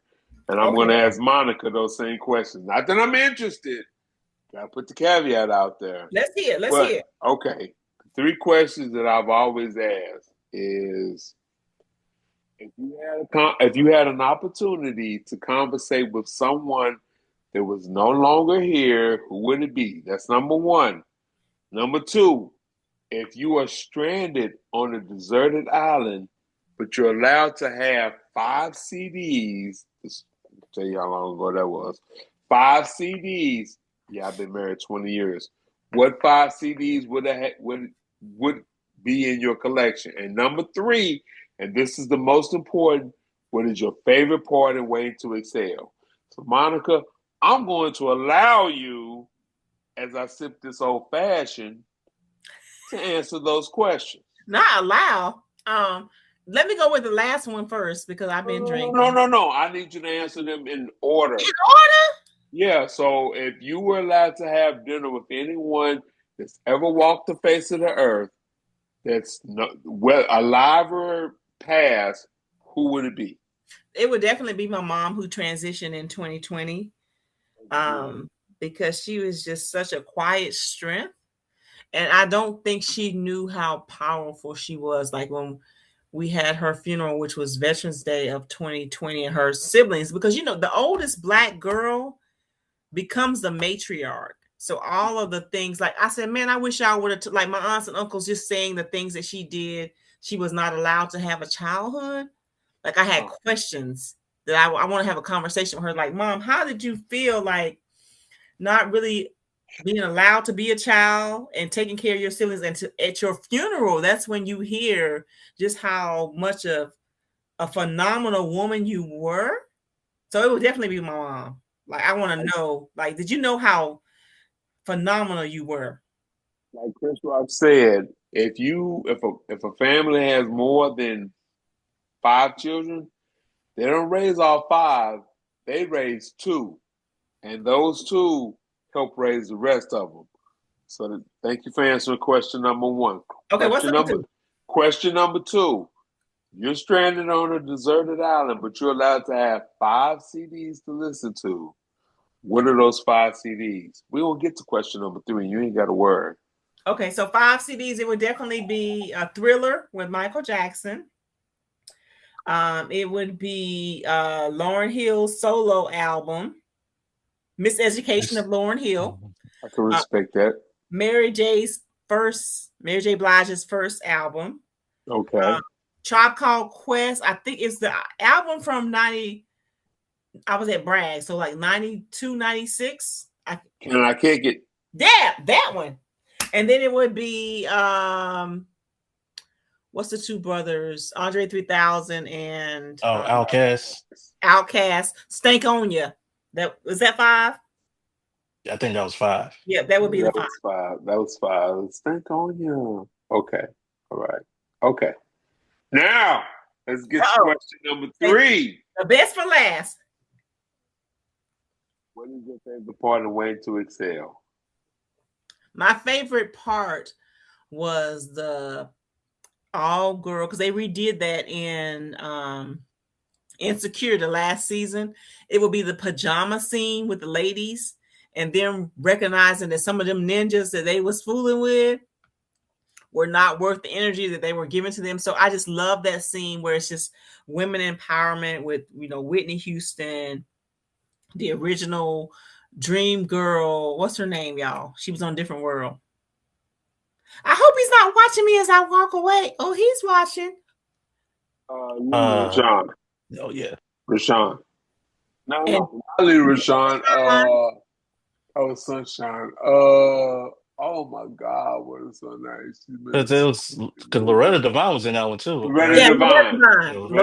Like those 4, like when they realized the power they had and just the beauty of Black women empowerment and them kind of unpacking that pajama party and them drinking wine, like that was my favorite part, because the whole movie is about them putting up with so much ish from Negroes, and it's like your friendship is the foundation to which you can really blossom. So that scene where they calling the guys like, "Hey, F you," and then it's like, "Girl, no, don't. We here together. We got you. Like, why are you calling him? Put that phone down and let's just enjoy being beautiful Black women." So I love that pajamas wine scene, because wailing women, because they cried a little bit, and then it's like, wait a minute, why are we crying? They went through all the stages of grief of losing a relationship and figuring out, hey, that's not the guy for you. Like Savannah, which was played by Whitney Houston. Her mom was even telling her, well, half a man is better than no man. Girl, what? Mama, what? So for them all to come to the conclusion that their friendship is the most important thing, and that, yes, it's great to have relationships, but we have, even if the relationship fails, we have, because I'm a girl's girl. I love women. So for them to come together with the wine and like the unpacking of their problematic ass relationships and realizing, like, even if that don't work out with him, we're going to always have each other, the 4 of them. That is beautiful. What's your second favorite part? The second favorite is, because I've heard it quoted so much, is he's a good man, Savannah, when Whitney Houston mom is telling her, this guy is married for one. So the mama, you need therapy. For you to tell your daughter that he's a good man and he's married to somebody else and the wife is pregnant, like he's done all, he called me crying. Why he calling you? He need to be calling his wife. You know what I mean? So that is the second favorite, is because everybody quotes that he's a good man, Savannah. And it's like, all right, is he really? All right, I give you a pass on that because it's my favorite. Bullshitting. But I'm gonna give you a pass on that. But I went to the movies with a woman to see Waiting to Exhale, and when Angela Bassett set the car on fire, they gave a standing ovation. Where'd you watch the movie at? In the theater. For context, though, where was it at? What city? It was in Clarksville, so it was at the Martin Ford Theater. That was before your time. It was. Yeah. So there's a church on Riverside Drive. I don't know the name of that Yeah, church. it's I think it's South Riverside Church or something like that. Oh, it's Mosaic now. Then he's Yeah, changed but the name. it used to be a movie theater. It used to have, it had to then expanded to more. So it was the Martin Ford Theater. That's how long ago it was. And she and I went to the movies and they gave a standing The ovation women. at that point. Yes, and I'm sitting there like looking around, Who not like, a date? Who not a date? Who not a date? oh I actually shit, have a question about that though. come on with it. Would she have set the car on fire if he cheated on her with a black woman? I don't know. That's a damn good question. That's a Well, really good question because that's the reason, and I'm really not trying to get into race because sign language for Snow Bunny is this. However, sign language for Thick Snow Bunny is this. However, um, don't ask me how I know that. My wife's gonna watch this and be like, "Why the fuck you know that?" That is a real good question because that's one of mm, the reasons I never watched Scandal because I have a lot of friends on my timeline that speak against interracial relationships, yet they watch Scandal and the lead actress is in an interracial relationship. do you want to know why though? Hold on, I think I'm gonna need some more drink for You are this going one. to need some. So Kerry Washington, because this was during President Obama's, she did not want anybody, because people are dumb, thinking that the current first black president of the United States was having any type of inappropriate relationship.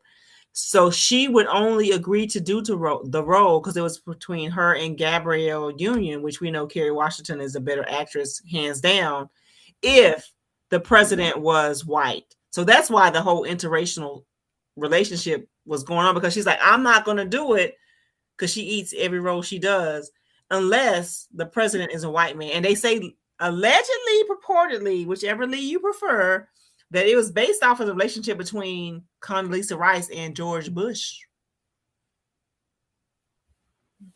So Remarks shift complete. gears, you said that Remarks complete. Kerry Washington is a better actress Knew it. I knew it. than right, thank you. Than Gabrielle Union, Gabrielle really? Union is trash. The only thing she was good in was Mary Jane, and she was playing herself. She is a trash actress. Gabrielle Union is so real. She's so She plays down she to plays herself earth. in every role. I've never, which is okay. So It's does not. You That's didn't not like acting. you didn't like Bring It On? You didn't like That's Bring It On either? Denzel. Denzel plays himself in every role. As a matter of fact, Denzel doesn't conform to the role. The role conforms to Denzel. Tell me I'm Are you wrong. saying Denzel and Gabrielle Union are the same caliber of acting? No, I'm not saying that. I'm what I'm saying because I don't know if your earphone went out or what, but what I'm saying is that you can't say Kerry Washington is a better actress than Gabrielle because Gabrielle is so real. She's Every so herself. which is okay. Think like a That's what man. makes Every her role she's real. played, bring it on. She is Gabrielle. She does not have any range. Mary Jane was her best role, and she was Range. playing herself. What's Denzel's range? Denzel, Denzel Denzel has range, Courage on the Fire, Malcolm X, but Hurricane. they could for after Malcolm X, after Malcolm, and keep in mind he looks like Malcolm when he puts those glasses on. Well, he kind of changed into Malcolm. He said that he couldn't stop it. Like he was So, embodying. so after Malcolm, every role that he played was conformed to Denzel. Training Day was conformed to Denzel. Man on Fire was conformed to Denzel. I can go on. Equalizer was conformed to Denzel. They don't give him the script and say, I need you to study this and conform to that. They give him the script and be like, what can you do with it? You need to stop trying to compare Oscar. Tell me I'm wrong. winner. Oscar, you are dead ass wrong. Glory no, days. Not. Glory days where he had to get beat by. Was Glory before or after Training Day? It was before, because I was in high school. This is a Berber right here. Let me tell you something. You will not dare. I said, no, I'm not disrespecting Denzel because Denzel is a great actor. He's in my top 5 of all times. When you Black get or to, white. when you get to that level to where, you know what, I don't need you to study and conform to this role. I'm gonna give you the role, and we're gonna switch the role up to conform to who you are. That is a level of expertise that all actors and actresses should ascertain to expire. Gabrielle Union can't spell Denzel Washington. Let's just put it there. Okay, she's an articulate woman. She's married to Dwayne Wade, but she's like Jada Pinkett Smith, and I'm a huge fan of hers. You are yourself in every role. You be more. I get it, girl. I get it. Gone. But you're not that good. You don't have any range. Be for real. Kerry Washington bodies every role that she's in. No need range. She's Gab. Gab don't need no range. Oh, you a fan? That's what I said. Yes, you a fan? Yes, that's why I watch. That's why I watched Being Mary Jane. I love some Being Mary Jane. My wife watched it, and I was like, I've never been opposed to anything Gabrielle Union is in. She was playing herself because she's so, but herself is so real. It's just real, down to earth, home girl. Like, let's be clear. I don't know how much time we got left, but let's be clear. There's like, wrap this shit up. All right, look, he's about to cut. Y'all can keep going. Keep going. He's about to cut the news to go. But when a man can hang with a woman and just be friends with her and not think about anything else, that's a real homegirl right there. And Gabrielle just reminds me of that real down-to-earth homegirl. She's a very promiscuous ass woman, which that's her. That girl, do you? But she has said that. Why her being promiscuous? That ain't got nothing to do with her on the screen. She's very promiscuous, and she has said that a person, like a man being, I respect relationships. I love. So if even in my younger days, if someone is with someone, I'm not going to go at. But she has said that I don't let relationships stop me from pursuing what I want out of a man. And I say, so basically, you a whore, okay? Being promiscuous has nothing to do with Ronald. That's Dwayne Wade's problem. I have no concern with that whatsoever. None. We're talking about her being on screen. So you're a fan? Yeah. Because she's a beautiful woman. She's very beautiful. I'm a fan because she's just she just embodies every character she plays, especially in playing herself. Yeah, well, be that as it may. Mary Jane was her. What's the movie she did with Jamie Foxx, Breaking All the Rules? Yeah. When she talked about grape annihilators, I never thought about grape annihilators the same. Playing herself. Grape wasn't even my favorite, but when she said grape annihilators, I was like, annihilators are fire. So, with that being said, so you're basically obsessed with Gabrielle Union. Got it. Yeah, Gabrielle Union is the truth. She's beautiful. She doesn't age. She talks about being a cougar or whatever the new title is with Dwayne Wade. But She's just not a good What's actress. the new title? What's the new title beyond Cougar? Is there But another somebody was telling me title? something about some leopards, and I was like, well, I'm confused because I ain't in the game, so I don't know. And so when my friends that are single start telling me something, I'm like, what's it called? Then okay, girl. Look, I don't care how many feline terms you throw out there: cougar, leopard, lynx, alley cat. It Not doesn't alley cat. matter. You're still in the same boat. It's like when men say it ain't tricking if you got it. Then what the fuck is it? It's still tricking. You're still a whore. Yeah, it's still tricking. I I don't got a care if you question. got it or not. Come on with it, cuz. I got a question. Okay, so you take Kerry Washington's best what we all know her for, love her for. Let's take Scandal, okay? You take Gabrielle Union, being Mary Jane. Could you see Gabrielle Union playing Olivia Pope on Scandal and doing a great job? She doesn't have the range. She I does not have the never watched Scandal, so I can't say that. I can't say that, but I will say this.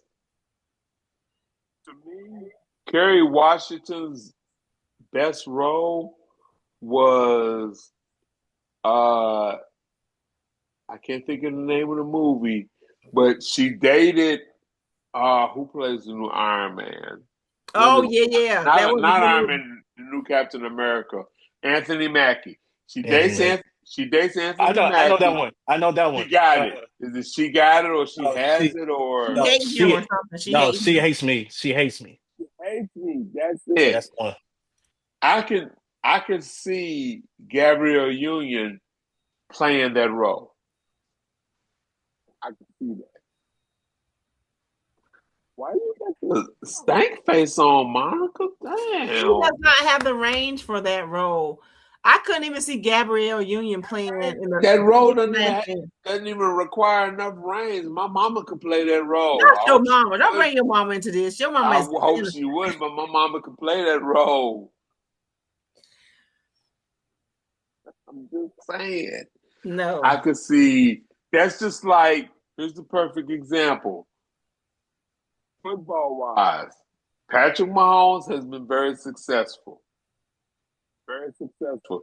Darius is a football fan, so he can attest to this. Patrick Mahomes has been very successful, right? Mhm. I can take 5 quarterbacks off the top of my head and put them in Patrick Mahomes' position where he is now with the team, with Coach Reed, etc., and they're going to achieve the same success. Patrick Mahomes couldn't go to their teams and achieve the same success. Tell me I'm wrong. Y'all don't like when I No, come on here because I bring real no. facts. This is the I mean, first. you're Mahomes not is wrong. trash. You're not wrong. You know, most quarterbacks are system quarterbacks. I'm And wrong. you have to have the right system in place for them to succeed and the right players for them to succeed. Not everybody could be a Tom Brady, you know. Not everybody could be who else is out there? Um Well, put other your hands down. other great quarterbacks, you know, Joe Montana or um Not even going back that far. You could take Patrick Mahomes in his situation now, right now, uh, with the way everything is set up, with the coaching, with the staff, the whole with his teammates, the whole nine. Put your hands down, Monica. Shit. You could take Lamar Jackson. I'm just gonna name three. I ain't gonna go the whole five. Not You could Lamar take now. you could take Lamar Jackson. You could take Josh Allen. Josh Allen, and you could take Joe Burrow and put them in that same position, and they're going to get the same results. However, you can't take Patrick Mahomes and put him in Baltimore, Cleveland, or Buffalo, and he gets the same results. I Tell me don't know. I'm wrong. I don't know. Maybe Let me Baltimore. enter the chat and No, tell Maybe me maybe No, put your hands in your pocket. maybe Baltimore. What? Until Patrick Mahomes' mama, who's MAGA down, until you do right and realize you are raising a black quarterback, everything you do or even think about doing, the silly foot is coming to Patrick Mahomes. Until your mama repents of her wicked ass ways, you will never receive another Super Bowl ring in Jesus' name. I got a cousin. You had to bring this. I have a cousin who's a diehard Kansas City fan because his brother played for them. And we get into it all the time. And I was like, you know what, Patrick Mahomes his wife is racist, his mother-in-law is racist. Fried chicken. His dad is an alcoholic. Fried chicken. Right, that part. Yeah. And then he talked about his hair. He said, y'all didn't tell me my hair was nappy. I will slap the shit out of you, Patrick. What do you mean? Nobody told me my hair was that nappy. What are you? Oh, that's that side embracing you. You're embracing that side. Shit out of you, Patrick. Okay, right. Twice. That's the problem. He never had the shit slapped out of him. And I will be the first one. I'll sign up. Y'all need volunteers? Yeah. Please do. I do solemnly swear to slap the shit out of Patrick Mahomes and his mama and his wife. Volunteer you for tribute. Fried chicken. Come on now. You were talking about right now. So black husband's favorite meal is fried chicken. And then the way you said it, fried chicken. And he looking like, girl, no. I like tacos. Hey. He like, I like Mexican food. This bitch says to her black husband that his favorite meal on a podcast, fried chicken. He's an alcoholic, so you don't know one way or the other. Fried chicken. But back to Ron's question. I think you could take Patrick Mahomes and put him in Baltimore. They could get at least one Super Bowl out of it. Over Lamar? Yeah. Darius, no more drinks for you. No, Darius, I don't know what you drinking. First of all, yeah, let's find out what you drinking. What are you drinking, cuz? No more. Okay, you taking shots of God. Is that black on? It is. It is black on. I don't know. You need to get you some white on. By the grass. Look at you. Stop. No more black on. The year, and this is just me stating facts. The year Josh Allen won MVP, Lamar Jackson threw 41 touchdowns and had 4 picks. I'm gonna let you sit there for a minute. I know you're not a Baltimore fan because you're a Pittsburgh fan. It's the same division, yada yada yada. But men lie, women lie, numbers don't. No, I'm not talking about the team. I'm not talking because women do lie. Listen, when it comes to, I'm just talking about the football players. I ain't talking about the organizations. I'm just saying, I believe as great as they both are, I believe Patrick Mahomes could get at least one in Baltimore. But I also believe you put Lamar Jackson with Andy Reid, he could get the same amount as Patrick Mahomes. Yeah, that's my whole point. I could take 5 quarterbacks and put them in the same situation that Patrick Mahomes is in, and I'm not trying to take anything from Patrick Mahomes. He's a great quarterback. He's the even better baseball player. So I'm not trying to take anything from Patrick, but at the same time, I can think of 5 quarterbacks I could put in his position that's going to achieve the same results. Whereas you switch Patrick to those teams, he's not going to achieve what he's achieved, and that's that on that. But could it also be not just the players, but the coaching itself? Because we've seen how Andy Reid coach compared to. My grandmama could get back there and do what Patrick Mahomes do, and she's no longer here. Not your dead grandmama now. R.I.P. Saying not R.I.P. grandmama. So I'm just saying. So even though Patrick is a great quarterback, I know other quarterbacks that can be in that position and achieve the same stats, if not more. Okay. He said his dead grandmama could. Okay. Well, this was nice.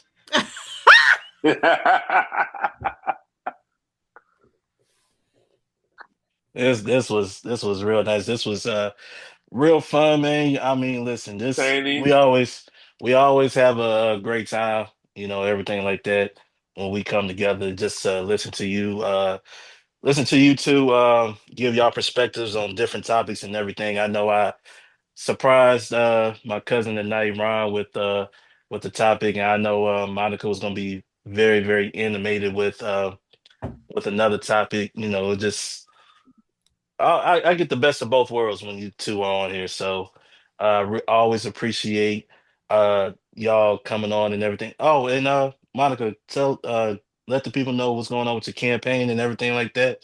I know you got some merchandise and signs and all of that. So tell the people about that. Well, I have been very intentional. I always support local owned businesses, and we have to come back for part two with regard to Soul Restaurant coming to Clarksville because Ronald has taken issue with that. We only have one black owned business downtown. thinking about that. We're getting that later. Tea House, which is a woman, a veteran. That's the only black owned business downtown because they have gotten rid of um, Ava Freeman's beauty salon is gone. They have gotten rid of Official Wings. So we have to be in, not just Black History supporting black owned businesses, but 365. Okay. But I am running for circuit court clerk. I am the most qualified. I stand on the shoulders of Chelsea Camp and Faye Hobson, who ran previously and did not, unfortunately, have the support of the community. I have already promised, and y'all know I'm a woman of my word. I'm only going to do one term because, unfortunately, the way the system is set up, there are some qualified women that work in the circuit court clerk's office, but because you can't run against your boss and keep your damn job. So y'all need to vote for me. I'm going to do one term and I'm going to hand it over to whoever the most qualified person is. I have a master's degree. I graduated from the Police Academy, class 1642. I'm a certified fraud examiner. I'm a veteran. I check hella boxes. Ain't no DEI shit over here, okay? Wendy has a high school diploma, but I know just in talking to, because somebody said the other day when I was visiting, hey, did y'all know Monica Meeks is on the second floor? And I went and visited today and observed the behavior of two judges that are cousins. And if you know, you know.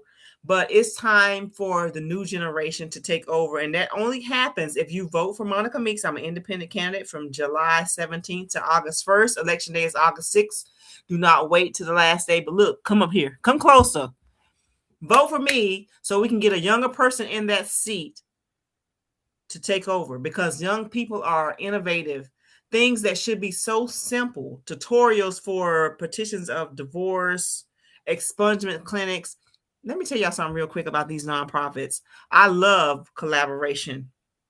I love it. But no way in hell should you be collaborating and doing photo ops with Wendy Davis Black people. I'm talking to your asses. And you know I'm running for office. She gets paid $132,000 a year, and you as a nonprofit are struggling to maintain with this nonprofit that you just started in August of 2024, and you coming against me. You need to stop and make her do her job. It's great to collaborate, but you know who should be in charge of these expungement clinics, of these voter restoration rights? It should be the circuit court clerk's office, because that's what her ass is getting paid to do. And when I tell you, when I get in that office, you guys are going to hold me to such a different standard than what you're holding this mediocre woman who's been there for 30 years. I know y'all going to say, hey, sister girl, because that's what we do. What about them expungement clinics? She's done 1 in 6 years. 1 in 6 years. And the fact that we have Black people and their nonprofits, I do a lot of shit and I don't want credit for it. This is about empowerment of our community. I don't go live when I do everything that I do. So vote for me if you want change. If you want transparency in what's happening with the budget, $15 million goes towards the circuit court clerk. Y'all property taxes, if you live in the city, it has been raised, the last 3 years? County, not so much, because I show my ass when it comes to raising my property taxes.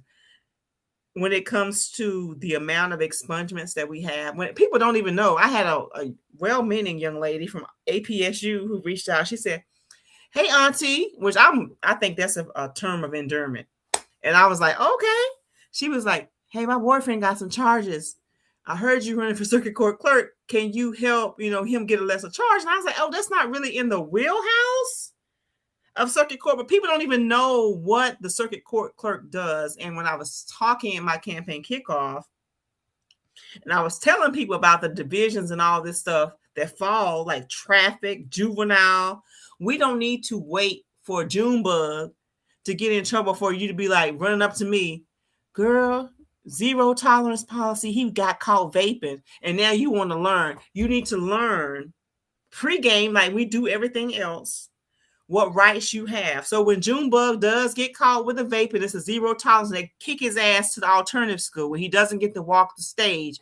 You're not asking me to wave my wand to help Junebug, because you already knew in the 10th grade, because we had this conversation about what falls in the wheelhouse of circuit court clerk. So election day, I'm an independent voter and candidate. Don't be calling me April, May, talking about, "Hey girl, I'm down here." I know, because I've had that happen before. I'm leaving because I don't see your name on the ballot. I will kick all this shit over, because we have 4 school board races. We have a chance to flip District 7, which my homegirl, Dr. DeWanda Hall, qualified. We can flip that seat to blue. We need to keep Carol Berry in her seat.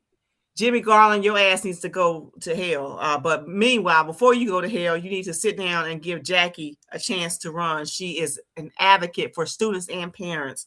So I say all that to say, don't wait to the last minute. Let me know between July 17th and August 1st which day you're going to vote. I need you to take 30 friends with you. Most of the incumbents that are in office, to include the moderates that y'all think are team progressive with Democrat. Y'all need to come off of that Democrat plantation. I'm running as an independent for a reason. And you need to go and vet these candidates. Anybody supporting a baby jail does not deserve your vote, because who you think is going to go in this jail? Black and brown students. Vote for me July 17th through August 1st, election day. If you wait to the last damn minute, because that's what happened to Representative Jasmine Crockett. Y'all asses waited, and then they closed the damn polls.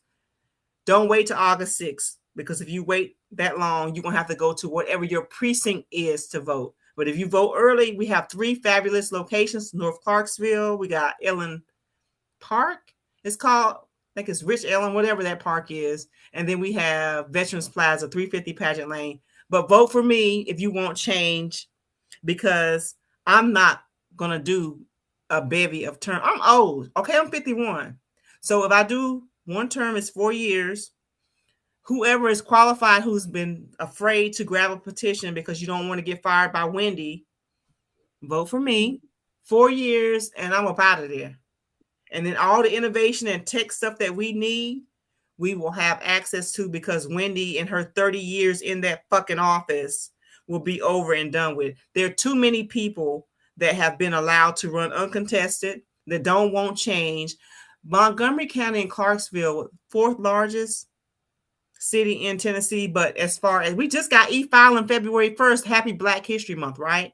We need to replace most of the incumbents, because we've always done it this way, to include Mr. Garland. Thank you for your service, sir. You have been in there for like 30 years. Pass it to Jackie. She is phenomenal. She is an advocate. But let's do something a little bit different. I saw DA Nash. I went to Dotsonville on Saturday, and he says, "Hi, Monica," because they all know me. I don't have to introduce myself anymore. "How are you doing?" I said, "Fine. How are you?" And I said, "I am looking for somebody to run against your ass, Robert Nash." That's the fucking district attorney. He says, "Monica, I love competition." He says, "And one thing I love about it, when you run, you make it fun." Because We have people that are being paid for these endorsements, Black folks, that want to keep the same systems that cripple us, that oppress us, that over police us because they're being paid for it. I don't receive a dime for my activism. I do it because it's a calling. It's a higher calling for me. So vote for me. Get these incumbents out of office. Local elections matter. If you're fussing about sidewalks, if you were upset that Matthew Vetter still has his job, then pull up. If you're upset that, you know, they are getting ready to old Russellville Pike, they're going to build a subdivision that in a floodplain. That's what we're doing, Joe Pitts, Jim Crow Joe Pitts. That's what we're doing. Pay attention, because Trump, you will never see. J.D. Vance, you will never see, but you will see Representative Ronnie Glenn for District 67. You will see Carol Berry, who's a school board rep for Ward 1, and the only one that's doing her damn job on that board. You will see City Council person Brian Zacharias, who is running for mayor. So pay attention. Local politics matter. Vet them. Do a deep dive. I tell you, look at who's funding who with all these signs. Because I've had to talk to brother that's running for sheriff and told him, get your shit together, because the two Republicans that are running, one who hasn't voted in 20 years, John Ransdell, I'm talking about your ass. One who was not allowed to run as a Republican, even though you are a Republican, Mike Oliver. So if we're 23% of the population and there's infighting with John Ransdell and Mike Oliver, and we could make history with Dexter Mines, get off y'all asses and go vote, because this is an important. They are trying to strip our rights away. So show up at the polls. Don't do no damn write-in candidate. I don't care how you feel about me. If you want change for circuit court clerk, I went there today. Shout out to the sister girl who represented herself and ate down. She ate down. I followed her outside the courtroom. I said, ma'am, I don't know you. You don't know me, but you did a good job. And the smile she got on her face was that of the Joker. She was like, thank you. No representation, and she represented her damn self. And that attorney that was in there with a tan suit, he didn't know what hit him, because this Black woman did her due diligence and represented herself, and they had a continuance, but she gonna win that damn case. So that matters, and I need you to vote, and I need you to take 30 friends with you. North Clarksville, I need you. I was intentional about having my campaign kickoff in North Clarksville. People are like, oh, they don't vote. Oh, really? Because I'm getting ready to knock on your doors with canvassing and tell you why your ass should vote. The Liberty Museum, Wings of Liberty, y'all know how much money the state gave? Millions of dollars, but they don't want to feed kids. So show up. Vote for me. You won't regret it. Be like, oh, this bitch, I only have to deal with her for one term. Look at Ronald. One term. And whoever got next, because I'm not someone who's going to hold on. Like, what's his name out of South Carolina? Lindsey Graham and the whip, holding on to power. Go ahead on and light somebody else's torch and sit your ass down and let these young people take over. Remarks complete. All right. I lose, Ronald. I think you did. Ronald You said I'm lost him. out. He said she's talking too damn much. But yeah, so let them know where they can follow you at as well. So follow me on TikTok, Monica Meeks for Circuit Court Clerk. I also have a personal page there. Follow me on Facebook, Monica Meeks for Circuit Court Clerk. I'm not taking any new friend requests. I have taken some, but some of y'all are just trying to be trolls, and you know I match energy. So follow me on those platforms. And if you have a desire to run, I'm building a bench. So building a bench means that you can get on my campaign. I have a full campaign staff, but there's always room for volunteers. If you want to run in 4 years, jump on my campaign. I'm going to show you how to do it like nobody else is doing it. And when it's time for you to run, you will be ready to run. And I will say this for young people, 18 to 22, don't waste my fucking time. Because I've had some one-on-one meetings with y'all. And if you can't be punctual, if you can't say what you want, like, hey, I want to run, just say that. But don't waste my time with the one-on-one meetings. Because if you can't serve and do things, then how are you going to be a politician? You don't want to follow orders. You can't lead unless you have been a follower. So I've seen that with some Austin Peay State University students that say they want to jump on a campaign and they are an hour late for a one-on-one meeting with me. Don't waste my time. I want to help you. I think we need younger people to take over. That's the problems we have. Is there's too many. If you look at the average age of Tennessee House of Representatives, if you look at the average age of state senators, these mugs are boomers, and I'm a Gen X. So I'm 51. So you got a 70-some-year-old deciding what to do, and they don't know what to do, then you are part of the problem. So just pay attention. You are qualified to run. I had two women that thought they were going to run and then decided not to, and both of them about to be out of a job. So there's that. You are qualified. You're overqualified. There are people that will help you run for office. Run for office. Run for office. Appreciate that. And once again, thanks to you, Monica. Thanks to my cousin Ron. Um, Also, make sure y'all follow Drinking After Dark podcast on Facebook, Instagram, and TikTok. Also, you can catch the episodes right here on YouTube, or you can catch it on Spotify, iHeartRadio, Apple Podcasts, where you listen to podcasts. And Monica, next time you come back on, I need you to bring some friends with you. I got you. My girl Aura's, love and peace and blessings, as she would say. She's in a hospital right now, but I think she will be a phenomenal guest on your show because she speaks truth to power, but she does it in an Erica Baduism way. And Rosa Ponce, I would love to have her to show up. Maybe you can have both of them on your podcast, Darius. But thank you for this opportunity. I don't know, Ronald, I guess I was talking too much, but I really enjoy the Threes Company is what I call us. Talking to you guys, it allows me an opportunity to share my thoughts, and we agree to disagree. And when we're wrong, we all capitulate that, hey, you know what? I was wrong about that. So thank you for the opportunity. No doubt, no doubt. And once again, guys, I appreciate all the love and support, man. Y'all continue to follow, continue to tell your friends and family about the podcast. Um, and anything said here, man, it's go to them, don't come to me. I'll just give a platform to anybody who wants to come on here and express themselves without judgment from me. All right. Now, if they receive judgment from you, that's on y'all. But for me, everybody is welcome here. So if you want a place to be free and say what's on your mind, here's a place for it, and that's that. Okay. Till next time, I'm Darius from Drinking After Dark Podcast. We out. Peace. Bye.